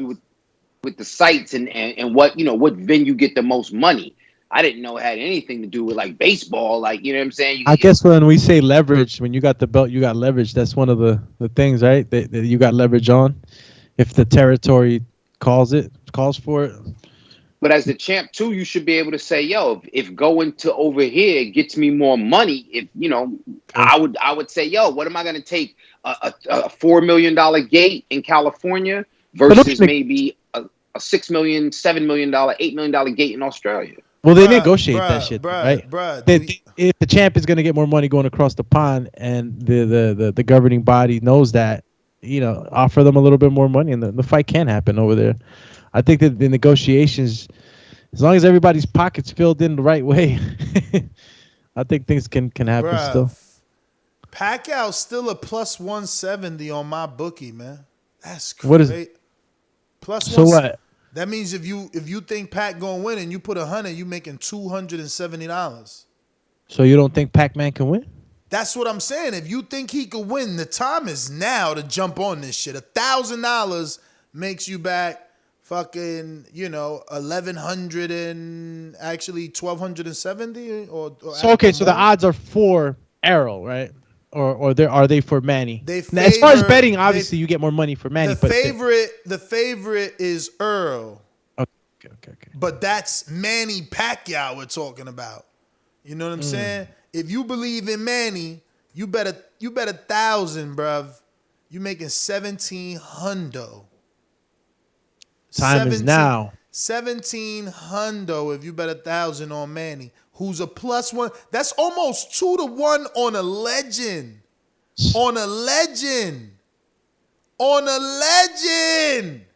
Bruh, that's crazy. Confidence is high for Earl, dog. I mean, you're not shocked at all. 2-1 on a legend. They never. I'm gave not 2-1. They never gave 2-1 off the of age on is a Floyd. big factor. Bro, he coming off a win over Thurman, man. Like they never gave 2-1 odds over Floyd, man. What they know that we don't know, man. But look, when we did the resume joint last night, I rated Thurman pretty highly. A lot of people said the 2-year layoff. So you're saying, coming off a win off of Thurman, and then people are going to speculate about Pacquiao, whether there was test. And it's sometimes, when people can make up more reasons to put a cloud on your thing to congratulate you. I'm not saying it's all true, but like, Manny, him beating Earl, it would be crazy because Earl came off of a car wreck and beat a top tier ready opponent. That was incredible. Yeah. So, you looking at Manny coming in off of beating a guy that was on a layoff versus Earl coming in beating off a guy that's the real solid. gatekeeper. Yeah, it's not crazy to have the odds in favor of Earl, man. Like Earl seems like, because any doubts we had about Earl was erased after the way he beat Danny. So it's like, I don't know, man. And again, the legendary status, people are still going to say Pacquiao's got power. I agree. I don't think he got the kind of power to bother Earl. Yeah, because it's a punch being thrown, but he's not going to hurt Earl. You know what I'm saying? I don't see that happening. I don't see that one happening. I think I seen Earl hurt once, and that was like early in his career when he got hit with like a volada. That's what they call it. The crazy right hand or left hook. Forgot the guy's name. I think he was a southpaw too, and he was able to get that shot off, but he recovered and then sauced him up. That's so why it wasn't. I was trying to make a parlay with Jake, and it wasn't working. I'm like, what the hell? I had the wrong Jake Paul fight. My man's so popular. He got fights with dudes that he ain't even signed to fight him. There's already odds for him versus Dylan Dennis. The other YouTuber? Jake versus Daniel Cormier. Jake versus Tyrone Woodley. That's the one I need. Dog. A parlay with Manny and Jake Pauly is plus 333, bro. Like $1,000 literally makes you fucking $3,336, and everybody know Paul winning, and whoever believes in and Manny knows he winning. That's crazy, bro. I've never seen a legend get plus money. That's insane. Listen, if you're gonna bet responsibly. Head on over to mybookie.ag. Use code BETTBV. Definitely do the parlay with Pacquiao by money line, with Jake Paul money line. If you want to get sexier, right? If you want to do less money, right? Because you could do Pacquiao, you could do Jake, right? And you could do AJ. Give me that AJ. Look at that. AJ gives you an extra 100. Yo, Pacquiao, AJ, Paul is plus 491. Okay? Wow. $10 makes you $59 back. But bet 100 so you could give Ness a cut, because I made you 100 makes you $491. I'm just saying. But you could go deeper. You could put Wilder Fury in there. Who you want? Fury or Wilder? Who you want? You could do Canelo Alvarez plant. Tomorrow more lines will come out, because it's weird. Nothing is here for Vergil. Why they ain't got Vergil up here? That's crazy. They got Oscar and Belfort, though. That's money line tight, though. I wouldn't even mess with that. They both minus 120. That fight's going to be good. Yo, use the code BETTBV, man. I'm the one who gave you this banging-ass parlay. I'm talking about Manny Pacquiao, Jake Paul, Anthony Joshua. That's not hard to believe, I mean. Like, if Earl happens to lose to Pacquiao, nobody's going to call it upset of the year. Like, he's still a living legend. So to get almost plus 500 on that, Lord have mercy. Okay, my co-producer said, yo, put Wilder in that parlay. Let me see what it looked like. You add Wilder, you really going to get rich. Wilder was already plus 245. So you add Wilder, this parlay just jumped up to plus 1,940. You know what that means? That means that $100, okay? Let me show you what this means, all right? $100. What are we getting here with $100? We put $100, we making $1,940. That's your mortgage and your car payment, depending where you live. If you for $100, depending where in Ohio you live, right there, that's your mortgage, your car payment, your month's rent. I mean, your month's fucking compra. What's that? Groceries. You know what I'm saying? Yo, and that's Wilder in it. But you take Wilder out for all you Fury fans, and you put Fury in it, and he still bumps you up to plus 600. So 100 still makes you 685. That's my parlay. Make sure you use my code BETTBV, man. Manny's an underdog, but he's a legend. That's a safe underdog to put in your parlay, man. Look, if you want to be cheap too, you getting so much plus, you could do $2 bet and still make $13.70 just to say you was a winner. That's not even the mortgage. Hey, Jada Real, where you live at? Where you live at? Now you want to lie. $1,900 ain't a fucking mortgage. Where you live at? Stunting out here, man. What kind of mortgage, you know what I'm saying? He gotta live in, listen, he gotta live in New York City, okay, for his mortgage not to be $1,900, or he gotta live in LA for his mortgage not to be. Because I was going to say, yeah, that's definitely the mortgage. Add a little bit more, and you'll have the taxes in there. Bro, and I'm in New Jersey. $1,900, that's a mortgage everywhere in this country except LA and New York is difficult. But you with $1,900 in New York and LA, you probably still. I can't talk for LA. I can't talk, and I highly doubt it's gonna be even possible in New York. But I'm not ruling it out. That somewhere in the outskirts of New York or in Haverstraw, New York, you can't fucking get a mortgage for $1,900. He out here tripping. You got to go up the Parkway for that. You got to go up to like right outside West Nyack and Moose Knuckle and crazy. You know what I mean? Moose Knuckle. Yeah, Moose Knuckle, New York. It's right outside of Spring Valley. Yo, I never heard Seven of it. Hills. My man said he from Seven Hills, Henderson. You gonna make me Google this shit? Where that's at? Cali? He in Boston, Nevada. It gotta be Cali. That's the only place that I'm for sure is hard to get a mortgage at that price. But we about to Google search your little Seven Hills, B. You on seven? Oh, you got 7 hills of acres and shit, huh? Yeah, he on Seven Hills. If that was Jersey, that'd be an apartment complex. It'd be Seven Hills Villages. 7 Hills. Yo, my man sent me a website. It's called 7 Hills Luxury Homes. View listings. Where you at though? This in Las Vegas? But again, I did say today's show that the price of real estate did go up, but Vegas was cheap, man. They say page not even found, man. Don't spend your money on this spot, man. Buy a home. Let's see what they got. This in Vegas, too. Man, hey, Jada Real, first of all, I'm going to show the people what you saying you live in, okay? And then I want you to go ahead and super chat, because if you live in this, you're supposed to be, first of all, sponsoring my fucking show. Look at this house. Yeah, I guess y'all got to wait 15 minutes. 15 seconds on. I wish this was my house. Look at that pool. This is what I would like to live in, you know, if I had that type of money. I mean, I don't know what I would do with all that space, but this is a magnificent home. But this is like $1 million home, bro. $7 million home. Have you seen Appreciation it yet? night. Wow, man, Jada Real. We need to host. Yeah, Jada Real. Can I hold the appreciation night in your house, man? Like, can we do something like that? Like, look, he even got a flamingo in his walkway. Is that a real flamingo, or is that? Of course, you paying $7 million for the house. You got to get a flamingo, man. It's included. He got real flamingos. He got dolphins in his pool. You don't see the dolphin just jumped out? Wait a minute. Is that a? I think I do see it. It's right there. That shit look. Yo, that reminds me of Superman.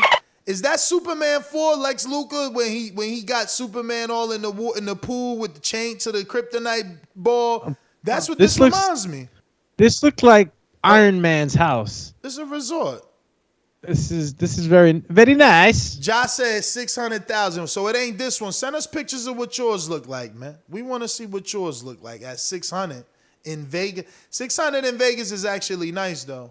I mean, depends when you bought it at 600 in Vegas. If you bought it anywhere between the last 5 years at 600 in Vegas, you got a big house over there, man. You got a couple thousand square footages. You know what I'm saying? Let's go to Stunner Boxing. Who he mad at today, man? You talking about, is Gerald off COVID? Is he back? Is he back? Who you about to pick Vergil to get upset by Cream Machine? I think it's going to be a competitive fight as far as Vergil Green Machine. I'm actually looking forward to that.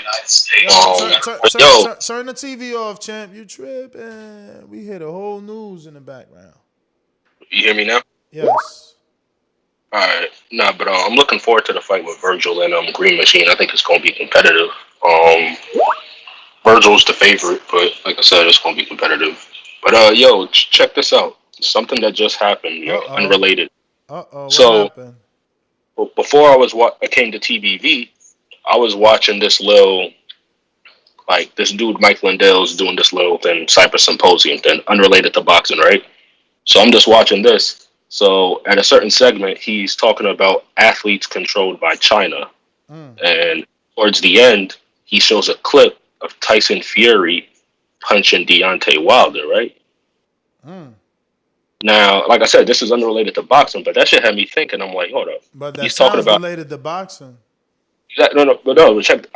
It was unrelated, but at a certain point, it was just showing this little point of athletes controlled by China, and it showed Fury punching Wilder. It had me thinking, because this has to do with like politics. But I'm like, hold up. Wilder was the only black athlete in the last 4 years who visited Trump in the White House for that whole when they for Jack Johnson. Right? For the Jack Johnson thing, right? Yeah. So I'm like, hold up. Like I said, this was unrelated to boxing. I was shit on some, politics type thing. But I'm like, hold up. If Wilder did this would have probably made a lot of liberals and whatnot mad, who a lot of people allege are CCP related. And then we see a fight where people allege there was a lot of dirty shit at play, cheating. We have gloves, we have poison water, a lot of different shit. That shit just had me thinking, man. Might be some creepy shit, man. All right, I hear you. I think I've been to Henderson. That's so funny. I'm about to text Daniel, yo. I think Danny, Ringside Danny got peoples in Henderson. He took me to a barbecue there the last time I was in Vegas. And I just found $600,000 houses in Henderson. And it's off the hills in Vegas, man. Well, I mean, some of them. This is a nice spot. Can I still hold the appreciation night in your house, John? Can we? Lady Shan. Lady Shan. Lady Shan. What it is? It's Lady Chan. That's crazy. You on mute, Shan. That's crazy. We replaced one Jamaican with a female Jamaican. I mean Jamaican. Jamaquina. Yo soy Jamaquina, cholo. Why you can't hear me? No, we cannot hear you. She got her own Amazon store. Now she gonna say, I bought the link. I bought the mic you sent me. No. Look. It's not connected. Yeah, but selected on Skype. What's up, champ? You gotta give her that Dawn Staley, you know what I mean? That bomb. You gotta give her that. There you go. Are you there? How'd that sound? Sound tap good. The mic. Let me see you tap the mic. See, that shit ain't Tappity working. tap. Tap dizzle. Put it. Check. Nah, check. That shit ain't working. Check. Yo, what is fucking working? Listen, go into the settings and it says video and what it says, like video audio. It says microphone default. I put it on USB audio device. Yes. And then okay. So check if it has an on button. I'm sorry, I yelled like that was gonna make you hear me better. Because you can't hear me. I mean, we can't hear you no more now that you selected it. It's very quiet on that side, but that's why I'm checking if it has an on button, because once you selected it went dead. The USB connection is on, right? Damn. And you got a Mac, you said? That's crazy. So right now, for those not watching the show, because this is an audio podcast, Shan has attempted yet another mic that doesn't work. But I've got another one, but I have to just quickly scratch this up. Big Nick, no, hold on, Shan. I got Big Nick out here. The other one, champ. I'm gonna have him come set up some tech assistance. Would you? I need it, man. Would you accept Big Nick from the UK to help you with some tech assistance? How big is Nick? Actually, yo, this is exactly what I need. You know, all my life, Shan, all my life, I wanted to do a relationship podcast. Like, that's the bigger niche. Boxing is such a fucking small thing. Like, if we were sitting here talking about relationships and how bad your date went and how to get some punang, we'd be bigger. I'm telling you right now. I'm just saying. Side note, back I'd to be boxing. involved in that one. Back to boxing. You know. Hey, She Big did the Nick. tongue Hey, lead. Big Nick. So where you at, man? Can you help her with her mic so she stop being the only UK host that actually has tough skin but bad audio? Bad, isn't it? I'll sort it out. That's sad. I'll sort it out. It's just this was a rush. Maybe I haven't did it properly. I've changed I've bought the USB to the jack to USB. So that's what I had to get that. That came. Everything's in. I don't know. It doesn't have an on-off button. But don't worry. Is this supposed to be plugged into something except for my? Nah, because it comes with an arm. Yeah, that's the arm. Like, Yeah. That's the arm. That's the arm. That's just a screw. No lo sé. Big Nick in China. Big Nick ain't in no China. He wish he was. How in China. big is Nick? I asked. You gotta ask Big Nick, man. What's his height? You're like 6'8". Nobody It's like, knows. Nah, Nick. Nobody I've got enough knows. on the roster. 6'2", I've got enough on the roster anyway. I've got Side Chick Chulo already added to the roster. Side Chick Chulo, Ness is added. I've got YouTube Bay. I've got Esposo Numero Uno, Esposo Numero Dos. Innit? So we already said about this. So I don't need Big Nick, but Big Nick. Well, actually, I do need Big Nick to sort out some more mic. The dating voice coming to a podcast near you. We gonna blow up with the wrestling voice, and we gonna branch off to the dating voice, man. We gonna show you little young whippersnappers how to really, you know what I'm saying, bag a true female. You know what I mean? Give y'all the OG swag. Listen, Sean, who you picking, man? Who you picking? Because I What want we you to talking know. about? I want you to know, Kavaliauskas is not being counted out on this panel. I mean, someone actually picked him. I ain't gonna tell you Who's who. Kavaliauskas fighting again? Vergil Ortiz. Ortiz. Oh yeah. Okay, so I'm going with Vergil Ortiz. Vergil Ortiz is a great pressure fighter. The only thing is defense. What defense? He has no defense. He eats shots. Worried about that. You don't want to get that pugilistic dementia as you get older. But pressure fighter comes forward, knocks your block up, power. I'm going with Vergil Ortiz. All right. And Young what gun. else? We had Michael Fox on, but I mean, you had to be here for that. We had a little show guest. Yeah. Hi, King of Essex. By the way, I didn't say hello to you. What's up, King? Nah, it's all good. What's going on, sis? Wagwan. Wagwan. There, Debo. You see me? Yeah. So that's my pick. What did you pick, Alex? Who did you pick? You know, I'm right with you on that one, Vergil. You know, it's just a young gun. His aggression. I don't agree with you saying that he doesn't have no defense. I think that he has good defense. Just that he's the type of fighter that we've seen take more risks, and yeah, he takes more risks than the average guy, and that's something that he clutches above the rest of these guys that are pressure fighters, because when he does take these risks, he capitalizes on it. But I think that he eats shots though. He does. Look, I'm not saying he doesn't. He's eating shots in some of these fights, but I think that it's more of like the chances that he takes less than he has bad defense. I think that he's defensively sound, but the risk that he takes within these fights kind of diminishes that a bit. But he capitalizes on these things, you know, on the risk that he takes. He takes one to give one. But nobody wants to, you know, keep taking shots, obviously, like you just said. Yeah. So it would be nice to see him come into this fight with Kavaliauskas in a different light. We still want to see that aggression from him, but I was telling Ness and the guys earlier that, you know, I think that we're going to get to see Vergil Ortiz enter this fight a little different, you know, because they can both go head-to-head, and let's see who knocks whose block off. But I don't think that, especially after the last fight with Hooker, I don't think that they're going to want to go in there and just, you know, go for the gusto. Yeah. He got the stoppage in that, right? Or yeah, he did. Seventh round. Yeah, he got the stoppage. So do you think he's going to get the stoppage? I got it right now. 8th round stoppage, Vergil Ortiz. Yeah. 8th round. Yeah. I'll go with maybe 9th or 10th round stoppage. Yeah, King, I mean, it says all 12. I'm the odd man out, Shan. You think it's going the distance? Listen, Shan, you said that, you know, Vergil Ortiz eats shots. Well, I'm eating crab and lobsters because I'm going with Kavaliauskas. You know what I'm saying? Like, I feel like... I feel like it's just something that Vergil, as far as, I was saying degrees of separation. Kavaliauskas, questionable knockdown against Crawford, but that's a different type of sharpening that, you get versus, Hooker was good, but, where do your opponents go on after you fought them? And I'm feeling Kavaliauskas has a greater capacity. Now, Vergil's young, and if he gets the knockout, cool.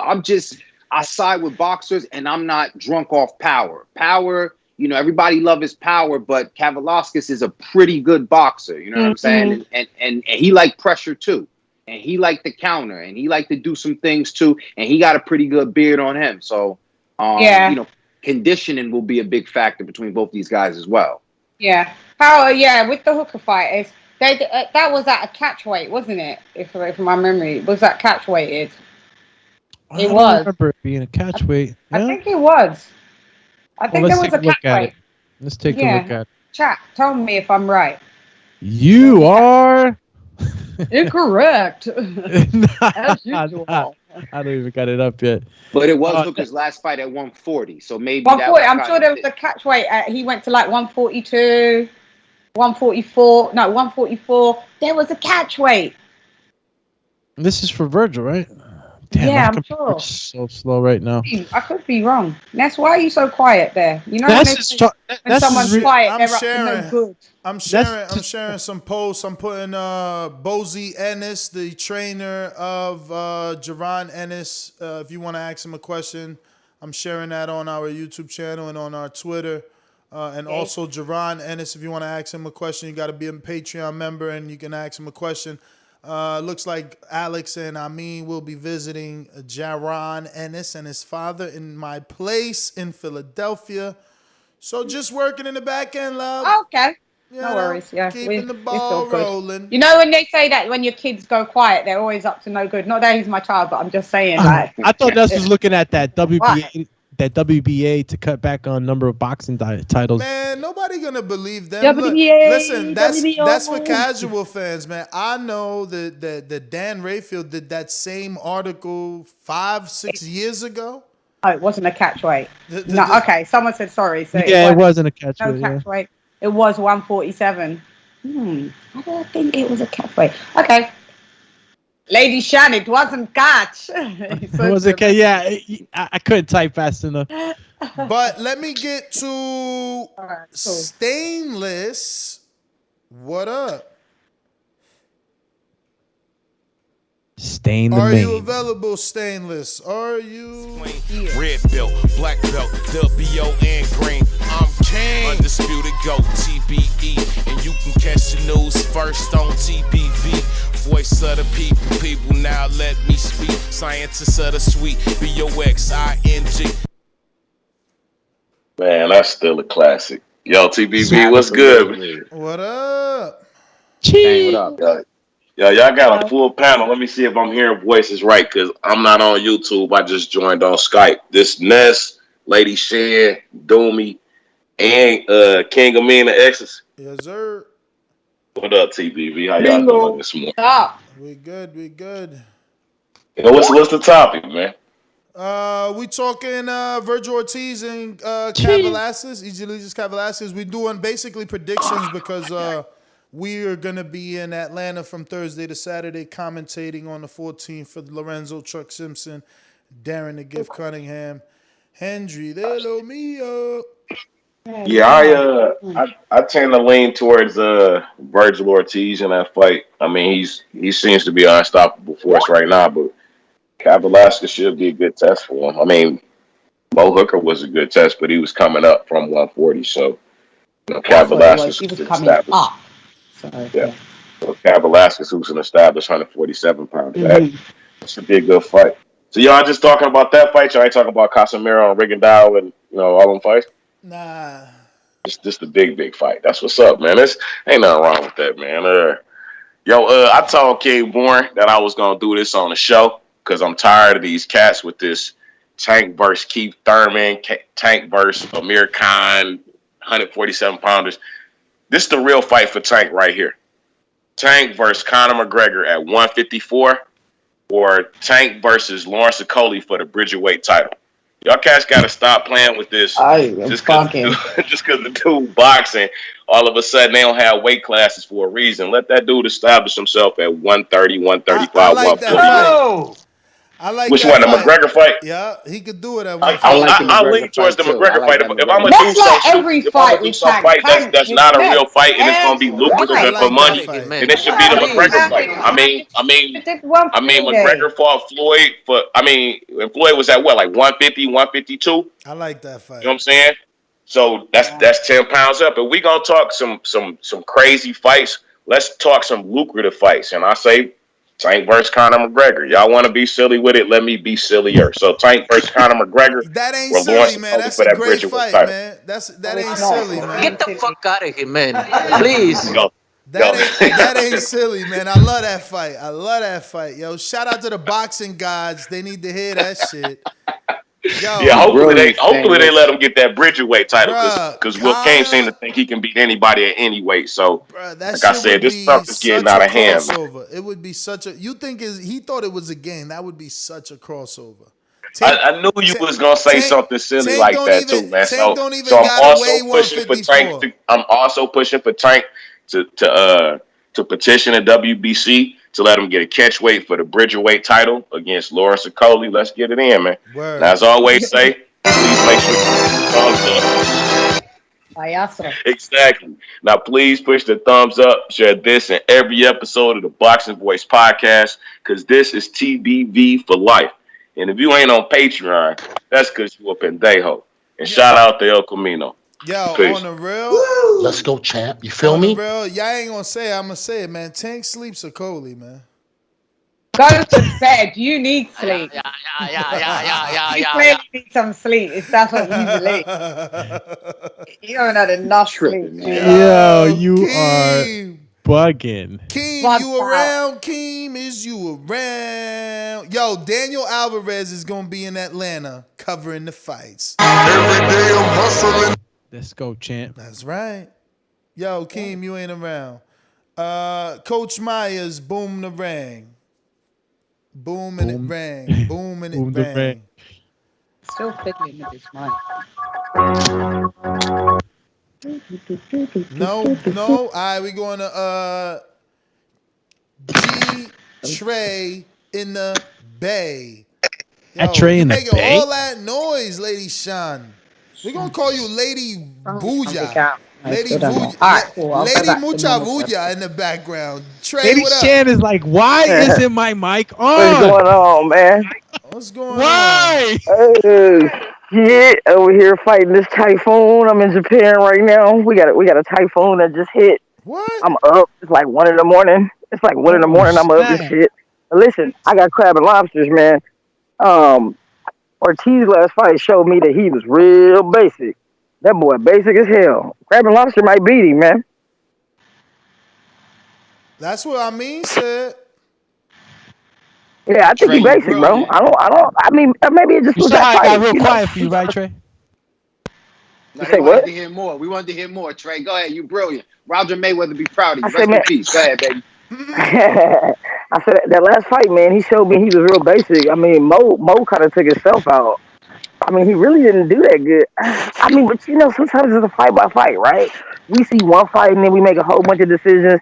Then he come back and stomp crab and lobsters out. Then we're gonna be like, he the best fighter in the world. So maybe I got some of that going on too, But as of right now, I'm picking crab and lobsters. I probably should make a bet just in case. Is crab and lobster the underdog? He is. They don't got no odds on my bookie right now, man. So he ain't even up. Maybe tomorrow. And I don't bet no way. Oh. I don't gamble no way. So y'all take my bet and gamble and make some money and give me 5%.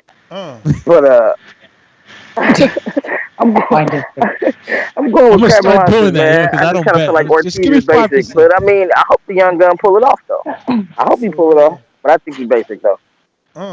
Basic. That's all I got. That's all I got. Safe out there, man. Typhoons ain't no joke. I know. Word, be safe. But you know what though? After this match, this. You know what this is, y'all? This is a paper towel. You want to know why? Because after this is over, y'all gonna be wiping your mouth. You're gonna have a crab and lobster all over your mouth. Oh, you know what I'm saying? He gonna do that good a job. That good a job, huh? The momentum is building. Yo. Pause your mic, Shan. Yeah, Shan, your mic out of control. Yo, I haven't got a mic on. That's why. Mic is talking Morse code. That's why. Because you ain't got a mic on, we hear everything. I know we hear all your air. See, now we don't because I muted you. You got so much air. It's like you got a hair dryer going on right now. Nah, she has good circulation at the crib. She got central air. That shit booming. That good circulation. Does that still sound airy?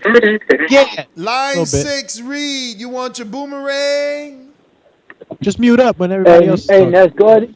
Yeah, we hear you. Hey, Ness, go ahead and give it to JT or somebody. All right. JT, what up? JT. He about to be live. J to the T. What we talking about? Info Joe is a beast. Can you hear me? We do. I hear something over my Go for it. Yeah, I had a mute the dude that gave you the boomerang. Okay. Yeah. Well. Thank you, Line 6.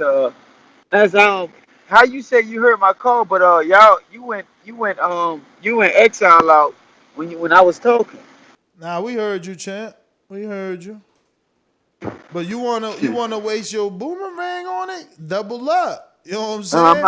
Where you gonna hit a gut? Hold on. That's not always double up. So don't even come at me about that doubling up. Oh, you take it. Come on, y'all too sensitive. How is that? How is that me saying something offensive by telling you double? I'm talking about double up on your answer. No, I mean double up means say it again. I said my answer already. I think it's gonna be a close fight. I got Vergil winning by decision. I don't see him knocking Kavaliauskas out. To be honest, because Kavaliauskas is still a powerful fighter, and Vergil ain't no Bud Crawford. But I agree with Trey, and Trey had me thinking like he kind of is a basic type fighter, stuff like that. And then Kavaliauskas do got power, so he can be caught too as well in the fight. So I think it's 50-50 fight. If I had to lean to who was gonna win by decision, it would probably be Vergil Ortiz. And how boxing is set up, you already know Vergil Ortiz is the bigger name in this fight. He's the fighter they want to see go further, so anything can happen. It could be a fight Kavaliauskas win on the cards, but then they give it to Vergil Ortiz. So that's how you got to play this politics with this boxing. I mean that's all I really got. Y'all ain't really say nothing else. Catch my attention. That's all. Alright. Yo, Ness GTO, Instagram and Twitter. Catch us on the next one. What? Who just blasted through? I don't know. Info Joe is a beast. Better check your service. Let's go! Smoke with you. Come on. Info Joe is a beast. Checkbox red. Undefeated punchlines, better place your bet. The number one caller, fought my way up the ranks. Border Wars fighter, going hard in the paint. Boxing scene writers call me spectacular. You. Oh yeah, what's up, my people? What up? Lady Shan, Doomsday in the building. King Amin, what up? OG Info. Shout out to the whole community, man, worldwide. Yo, attention, all Border Wars fighters. I need your information, man. I want to represent you right. I want to make you feel like the champs that you are. Get my number from Ness. Send me your information. If you want me to say some fly sick shit about you, man, I got you. Where you from, your height, and whatever have you, man. But I want to represent you right.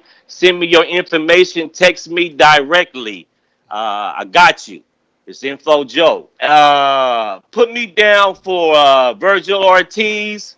Even though Kavaliauskas might win, we might get a robbery. So this is how this shit is going down for the month. But put me down for Vergil though. But shout out to all the Border Wars fighters, man. I hope y'all all taking this shit serious. I hope y'all all training. We only got like about 45 days left or so. Right about that. Was that right, Ness? Some shit like that? 39. Yep. Hey, so y'all. You and Doomy only got 39 days to fit in them suits again, man. I know, man. I seen Doomy his girl made them the apple slices he put up on IG, man. Slow down, champ. Yo, that was peanut butter or sunflower butter. For all y'all that kept DMing me talking about it was chocolate. I thought it was caramel at first. Nah, man, it was sunflower butter, man. All right. Yeah, me and Doomy got this, man. But that's all I got, champs. Man, y'all have a great trip in Atlanta, man. Put it down for your crown, like I know y'all always do, man. TBV for life. That's all I got. Peace, gentlemen. Peace. And ladies. Peace, go.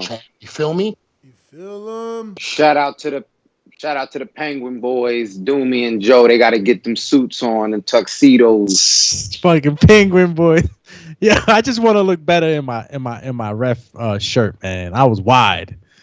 And not for nothing, like I've been all right with my cardio, man. I think it's the eating, man, that really messed me up. I was eating anything in my way. That was mainly it.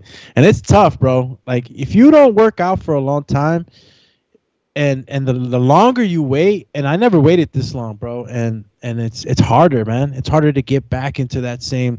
So I have a new level of understanding for people that haven't worked out in years and maybe never have done it. I think that this little period that I took and not working out and not taking care of myself as I usually would gave me that understanding, bro, because there's a lot of people out there that can't seem to get it past that little hump or even climb onto the stair. You know what I'm saying? And I feel for y'all, man, but there's only one way to do it, man. There's no easy way out.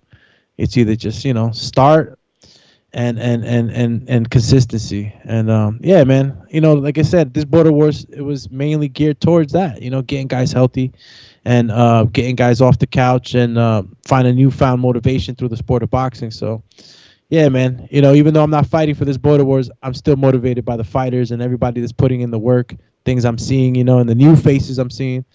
So, who knows, man, I might make a return on Border Wars 13, if I keep this up. These Border Wars fighters need to post some more footage, you know what I mean? Tomorrow's a show. Give me something to talk about, you know what I mean?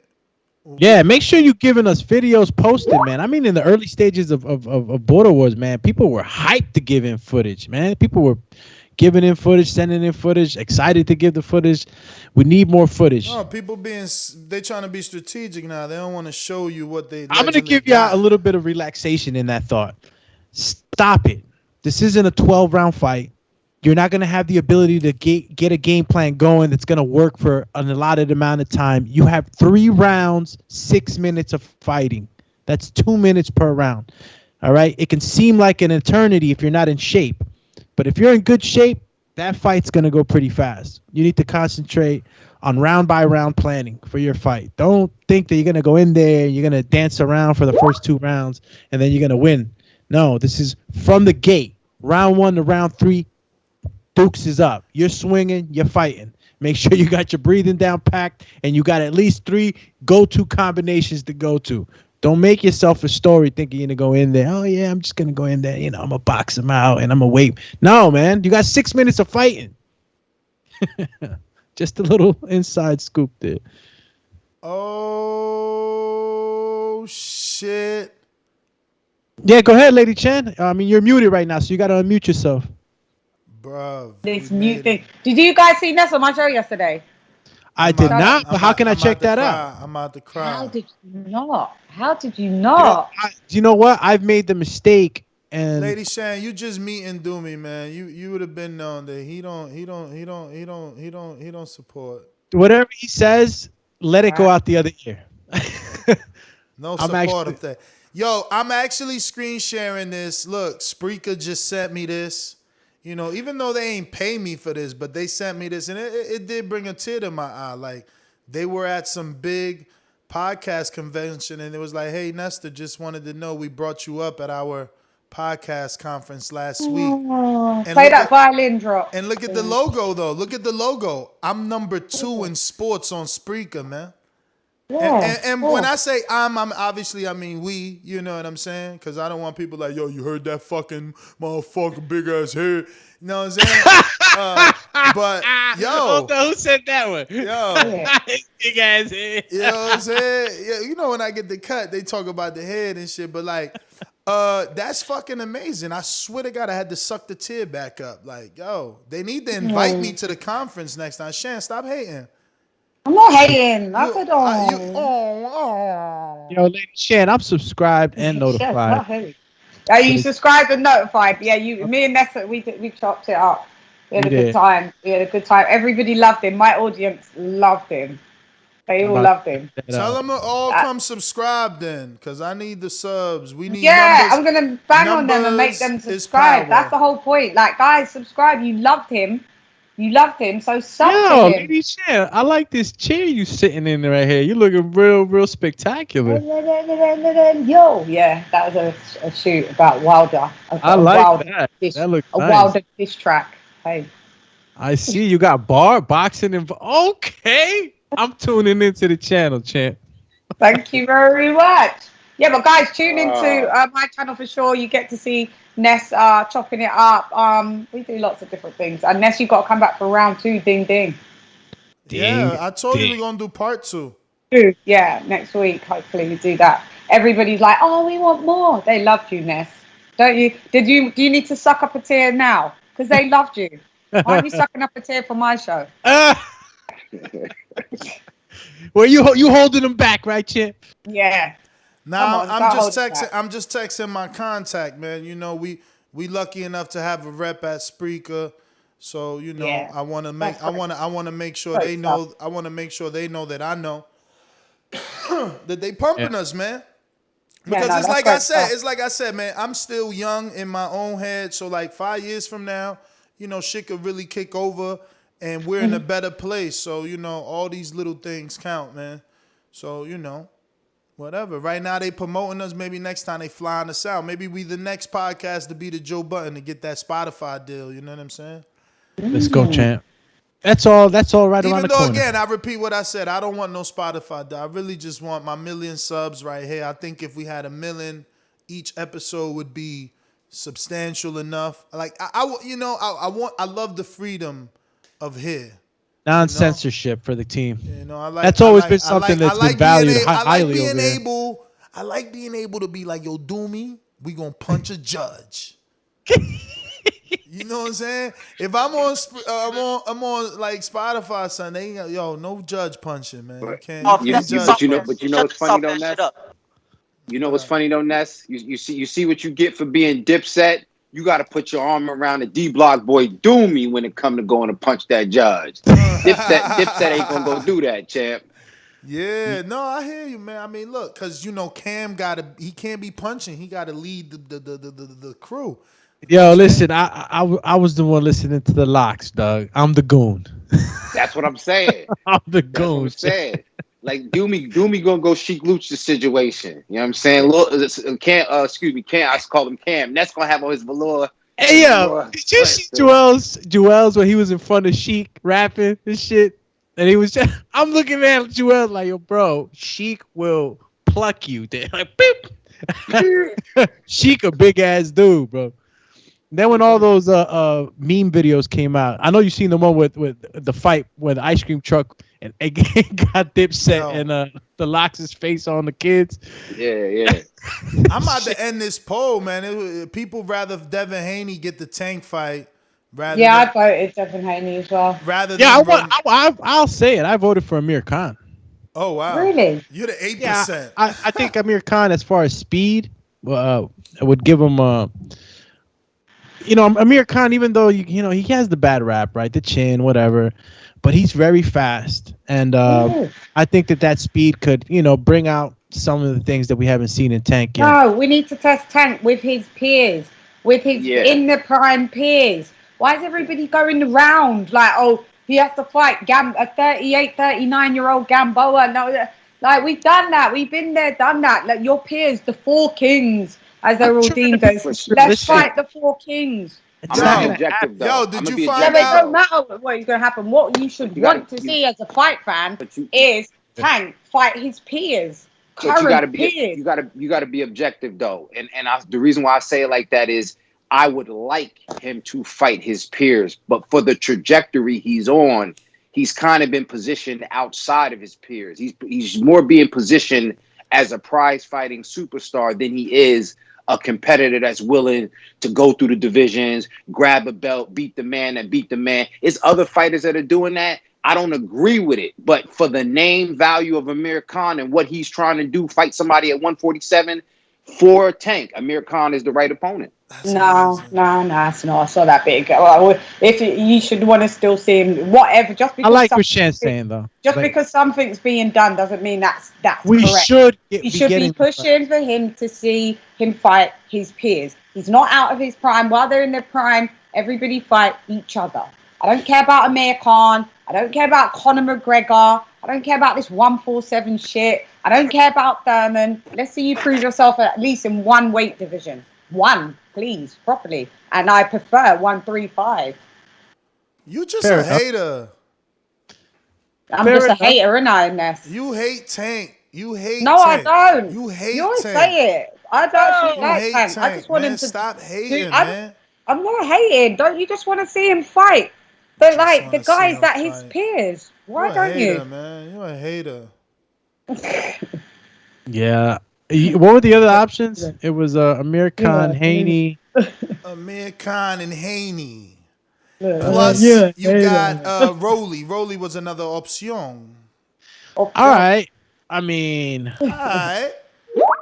Yo, I gotta go to IKEA, man. I need a fucking chair, man. This chair is trash. Yo, your chair been out of hydraulic fluid for like 2 weeks. I actually found a video. I could put hydraulic fluid in it, but it just really boggles my mind that this shit is already like this is a brand new chair. Like, yeah, but you're 6'5", man. You might be too big for this shit. It wasn't rated for super heavyweights. Bruh, I'm not even over 250 right now. Like, I'm still like, in 249. We know. I'm in decent weight right now. You know what I'm saying? Yeah, people go, I'm not even 250. They're 249. I lost 5 pounds, B. Yeah. You know what I'm saying? Makes no difference when 250 to 245. Oh. None. And Ness is like I'm shocked how big 6 inches Ness is. taller than me. How tall are you, Lady Shan? 5'6". You're 5'6"? Mm. Yeah, that's a nice height. 5'6". I know some people. A nice height. He about to get hit with a taco right now. No, I'm talking about that's a nice height. For a female. That's a good height. Is that a nice height? That's why you always trying to corner me into these type of corners. I know, because he he always trying to listen. Because this is entertainment. He trying to get me hit with a chancleta and shit. Call you Jimmy Chancleta. I'm usually taller than most of my girlfriends. Yeah, they're usually all 5'3", 5'4". Because I know a couple of guys that are 5'6", 5'7", 5'8". I mean, 5'6" ain't even tall. 5'6" is short. I can't do guys that are 5'7", 5'6", and 5'8". Just can't do it. You've got to be a minimum of 6'1". 6'1". Yeah. She ruled all you little dudes out. Y'all all mad like, yo, your word is born. Yo, Ness, they hitting me in the DMs right now. I'm 5'11" and 3/4. Yo, they hitting me in the DMs right now like, yo, Ness, I know you know where Floyd got them platform shoes from. I need a pair of them Floyd platforms, man. Yeah, the ones from the McGregor fight, man. Like, damn, you going hard. You going hard for Lady Shan and shit. Yeah, it's probably 6'1", I'm afraid, lads. Sorry. Minimum. Damn. Look. Everyone's silent. Everyone's quiet and shit. It's like he killed everybody. Like 50% people that are 6'1". It's sensitive, man. Some people are very sensitive. I don't, you know what I mean, about height. You know what I'm saying? No, but I'm not disrespecting those that are 5'7", 5'8". I'm just saying, that's like I may not like pistachios sprinkled on my ice cream. It's just a preference. I'm not against it. If you like that, you like that. I'm just saying, for me, I just go with tall guys. That's just how I've always been. Sorry. On the next episode of The Dating Boys. Yeah, this is what has to be in the dating wars. The dating wars. Yo, champ, anyone else on the line? Nah. Or did I come so late I'm too busy. Like I'm too busy posting. Oh yeah, Elijah's there. Elijah. Let's go, champ. I don't know why people Hello. What's the topic? Because the topics be changing sometimes. Yeah, we were going this way and that way, but it was all about Vergil Ortiz Jr. defending his WBO strap against former Crawford foe Egidijus Kavaliauskas, Yeah. aka. Oh yeah, I'll get into that, and I'll Langosta. get into the. I'll get into that, then I'll get into the poll. I'm rating Vergil Ortiz. I like that mean streak, that that he's doing something that the rest of the tanks, the whatevers ain't doing. He's fighting someone credible, which I can rate. And Ness was saying something like, "Oh, you shouldn't be fighting him because Crawford told you to." Well, you guys wanted White to fight Ortiz, like you going and making every show about fight Ortiz. So yeah, I rate that from him. And the fact that you've got Amir Khan in these conversations, it's embarrassing. We want him to fight someone half credible at least, not a shot 47-pounder. That Amir's is there to be knocked out. training with Bomac, man. His career's revitalized already. I've seen that, but his career might be revitalized. His chin ain't revitalized. I mean, so but all they gotta do. Go back to the docks where you belong. All they gotta do is, get him with chin-ups. Some bigger gloves, still, 10 ounces, or 8 ounces, but a little wider, and work on the defense. That's it. His offense is there. That's what they bringing him in the Bomac camp for. That's what listen, he's sparring with Crawford. You think he gonna learn to put his hands up now? Listen. Crawford's good, but he's in a one in a million kind of talent. I don't think no overweight 6 foot guy that can't move is gonna make Khan Bell. No offense to Bomac, but yeah, stay off the burgers, isn't it? But that's my call. All right. Why does everyone go at Bomac like that? Because he's overweight. That's bad, isn't it? I know. There's so much fat shaming going on in this world. Sign up to Border Wars. Bomac could chip half of y'all up. I just height shamed. So I height shamed. He fat shamed. So I don't know. It must be a British thing. We shaming out here. Shaming out here. Nah, man. Listen, I give him that though. If he's gonna be going to Bomac's camp, he's gonna, Ness, you said it. He's gonna learn to put his hands up. He's gonna learn a few tricks. I mean, how much? I mean, they said you could always teach a dog new tricks, right? It's never too late. Maybe he could change some things up that'll help him out. But against the tank, listen, there was remember when Wilder got with Scott, people was laughing, and now all of a sudden it's like, oh well, he looks better. Oh. Yo, we 60 days out too. That's a long time. I told you they strategically pushed this shit back. Now it's so much promotion. They shouldn't do bad because they tried to get that fight off in a month. You can't announce any fight. It don't matter how big you think it is. You can't announce a fight today and it's a month later. Like nobody's gonna care on that. Is promotion running over there for you guys on this fight? I honestly no, lady. I honestly no. What I thought about Beyonce's album, like it just came out, right? What do they do? What do they call that when something just pops up out of nowhere and like there's no. Yeah, it's like no promotion, no nothing. Well, they're not Beyonce. Well, one is Beyonce still. I mean, could that's almost impossible to do. Beyonce. No, it's a bit Beyonce, but we don't just want to see them appear in the ring like our TVs just go flow, and then it's just them two in the ring. Yeah. No, we need promo. We do. Need that promo. Now the 60 days are in question. That's ages. Yeah, because I say to myself, because his strategies, right? People are trying to have the most, the up on everything. So it's like you got Wilder's been training pretty hard. I didn't see Tyson Fury, at least the way they were portraying him in the media, like he wasn't really training as hard. So it's like, is this going to work against Wilder? Is he going to peak at the wrong time? Is it going to work in Tyson Fury's favor because now the 60 days are there? So is he going to peak at the right time? There's a lot of little factors that the training camps are going to have to take into consideration, and that I worry about a little bit. But if Wilder manages to stay in shape, no injuries, and he kind of cruises into those next 60 days because he was ready to fight. He was peaking already. So I it's going to be fine tuning. With the whole team on how Wilder can still be peaked at that time. Yeah, I think it does Wilder more good for the extended time.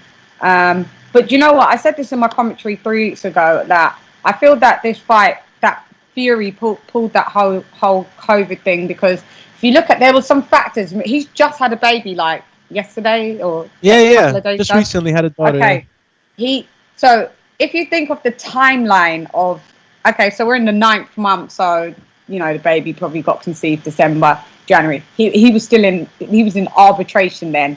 Then, you know, all right, she finds out she's pregnant maybe 3 months down the line, so that brings it into like, you know, February, March or whatever, right? So in his opinion, in his head, he's fighting Joshua. So all right, cool, we're going to be fighting Joshua. Baby can be born in the UK, doesn't matter, we're not anywhere different. Then boom, arbitrator rules, oh, you're fighting Wilder. Boom, we have to go to the US, we have to start training camp, we buy a house, but then wifey's ready to drop. So you can't have 5 kids that are British and then 1 kid that's born in the US. Like it's not gonna work. So for me, I already said this 3 weeks ago. I was like, I know why he's pulled this fight. He needs that kid to be born in the UK. Let me ask you some questions as an American that doesn't know what you meant by that. Like why wouldn't I want my son to be a U.S. citizen? Now he can apply for dual citizenship. Because it just creates a lot of because I know with my family, with my sister, she born in the UK, she immigrated to the States, but all her kids are born in, my nephews are born in the States. I remember when she travelled, she came to the UK, and then when she tried to leave, they thought like the kids were British. It just created problems, and then the flight had to cancel. She had to go to the embassy. It creates troubles where you have, you know, 5 kids that all the family's British, and then 1 kid. There's nothing wrong with a kid being American. No, I'm just saying for just travel wise, it's just there's too many legalities for it, and it can cause complications. Do you understand what I'm saying? Yeah, or simply he just wants him to be a British. Yeah, and on top of it, he just wants all his children just to be British, isn't it? So if the baby was born in the US, then while he was fighting Wilder, you know, I don't know. I just think it would have taken his mind away from the fight, and then after 36 weeks, you can't fly no matter where you're from as a pregnant woman. So he probably thought, you know what, pull this fight. This pregnancy wasn't planned. I didn't know that I was going to be fighting Wilder. Looks like the baby's going to be born in the US. There's a chance that it could be that. You know what? Too much things. Ticket sales not looking too good. On top of it, let's just jet back to the UK. That's what I said. That. Well, let me jump in right quick, man. I got to cut out. Yeah. If y'all doing a show later, I'll probably jump in. Definitely be on. You know, you guys are getting on the road, so just travel safely. Y'all gonna be down in Atlanta. I'm definitely be watching the footage. Check me out on Instagram, King Amin Invest 61. Also check me out on YouTube here, King Amin Invest 61. I'm out. Peace. Hello. He out. So what do you think about what I said? Hold up. The wrestling voice. Last but not least, the wrestling voice. It's coming soon. It's serious, and it's on its way. It's going to be 11 o'clock Saturdays, Eastern Standard Time. Ladies and gentlemen, subscribe, tune in, and check us out. Me, Mario, on Supermax. It's going to be amazing, y'all. I'm out. It doesn't matter what you think. Yo, we going. So what do you think about what I said? Because I've seen the chat that, yeah, basically Fury could have lied about COVID. So to have all of these factors, does it make any sense to you guys or what I said? Yeah. Let me go to Big Gucci Nick, but it does make like it sounds like it could be real the way you phrase it and put it together. Like it's a nice juicy conspiracy right there. Nice little timeline you built there. Yeah, Big Gucci Nick, Big Gucci Nick, Big Gucci Nick. Don't get hit with the crickets. What up? What up? Oh, he's back. What up? Yo, first of all, shout out TBV. Everybody listening, please hit that thumbs up and subscribe for the best boxing podcast out there, man. Shout out to the panelists, Doomy, Lady Sean, Cammy just left. Shout out you guys for the great content, man. Shout out Ness for the really hard work. Yeah, man, that Mean Machine versus Vergil fight, I like that fight. I feel like it's really going to give us a gauge. Let's see if Vergil gets him out of there earlier than Bud did.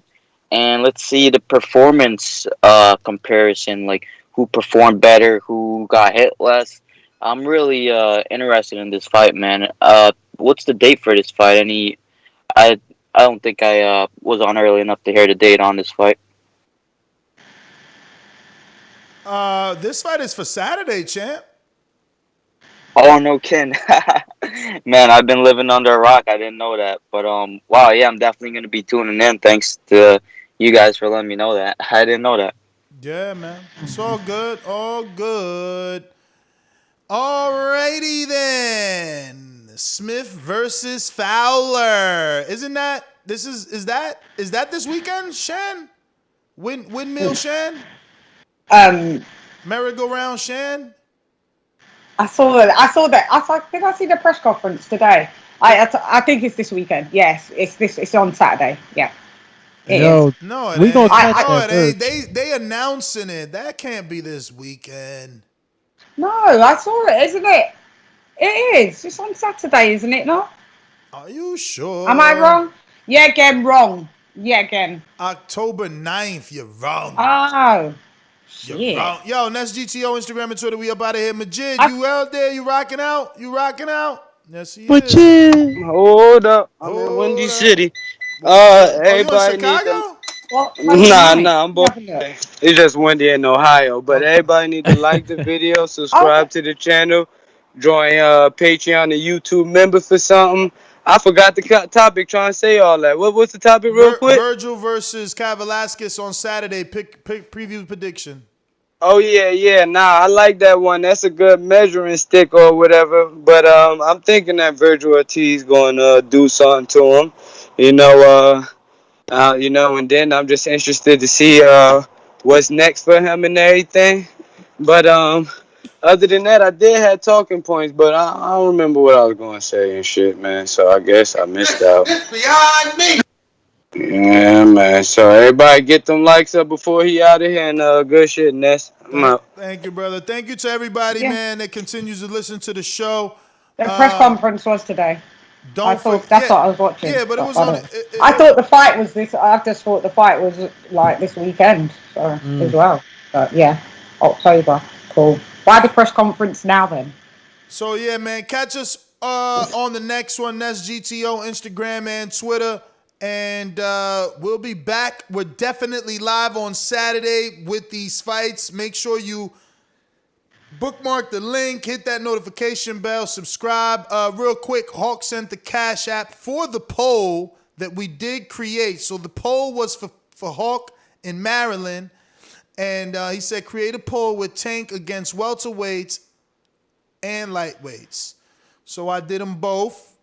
And Devin is in the lead with 61%. That's what the people want. The people. All right. Remember, if you're going to make a bet, use code BETTBV.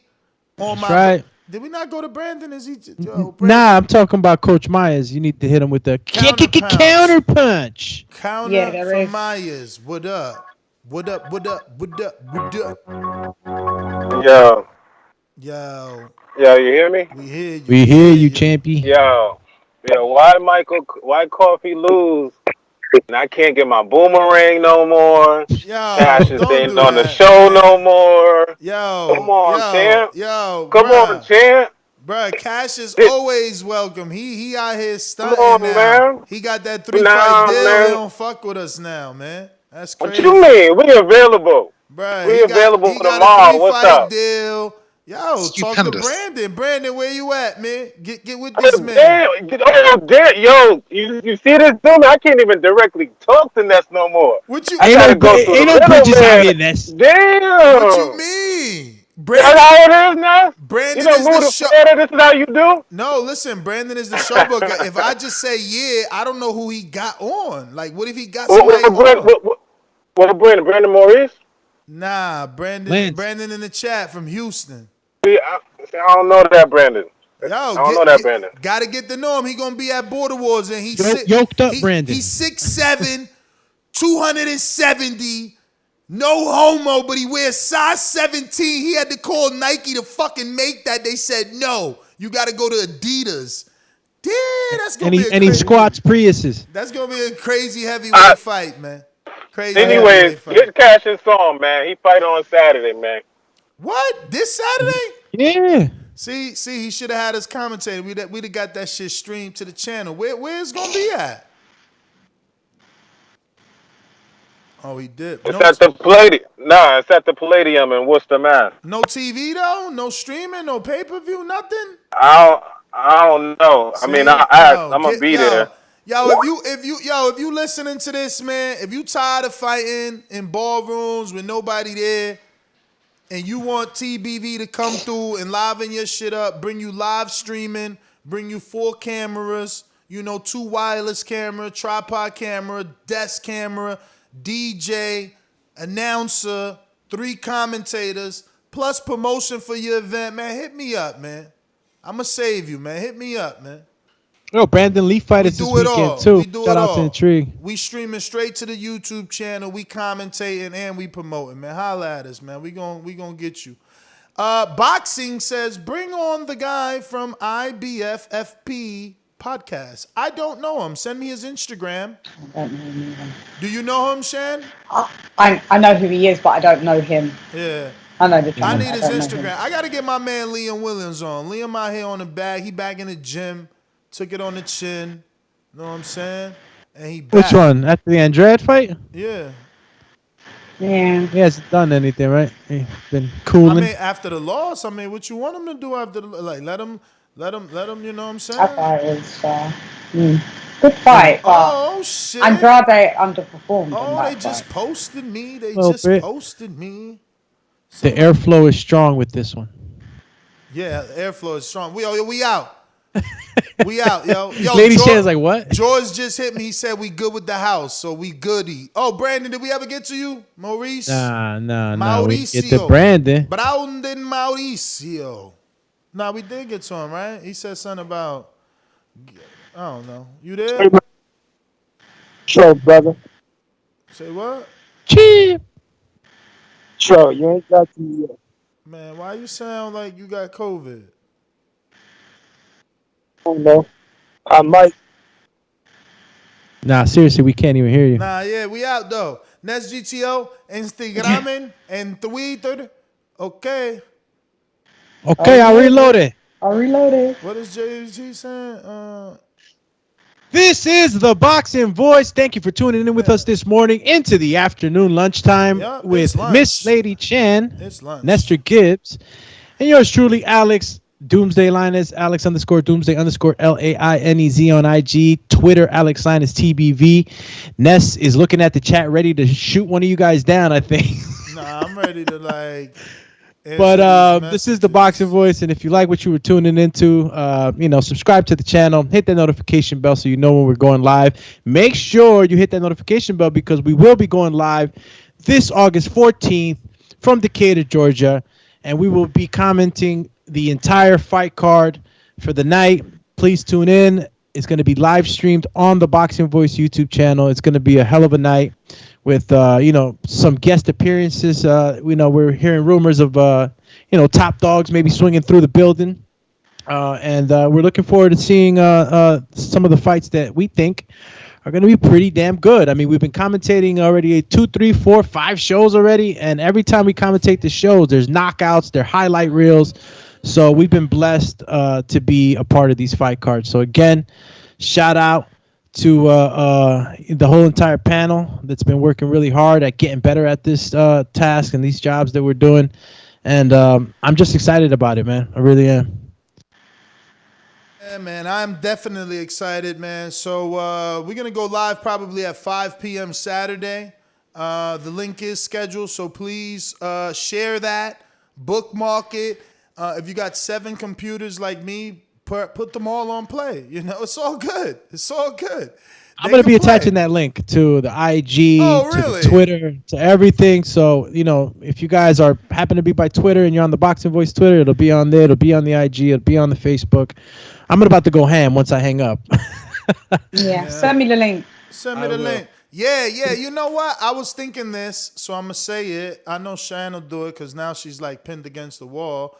But, any content creators, if you rock with me, please pin that link on your community page if you got a community page, right? If you got a community page, you know, it costs you nothing to do that, and it'll let your subscribers know there's free boxing at the end of the day. Not everyone has the zone. If you don't, click my link in the description. But if you don't have the zone, we got boxing on the same day that the zone is going live. So, you know, you can definitely, you know, yeah, tap in.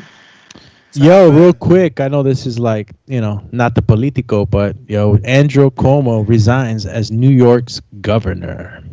Cuomo? Oh, does he? Yes, he resigned Really? after, you know, several accusations of sexual, you know, misconduct were being brought up. Yeah, so he just resigned. So that just shows guilt when you do shit like that.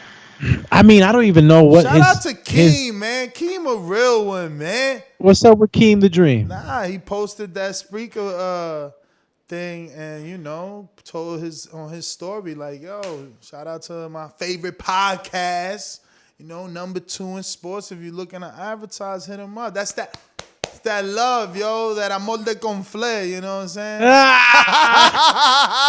Yo, that's an inside joke for dudes that been in the Bing for real. Only they know about that joke. Yo, we out though. I'm out. Yeah, bless. Too much. But King, man, shout out to you, man. If you post it, I will repost it. You know, show love. I'm showing love back, man. Yeah. Let's go. We're about to go post crazy. Post crazy. Yeah, send me the link and I'll put that up.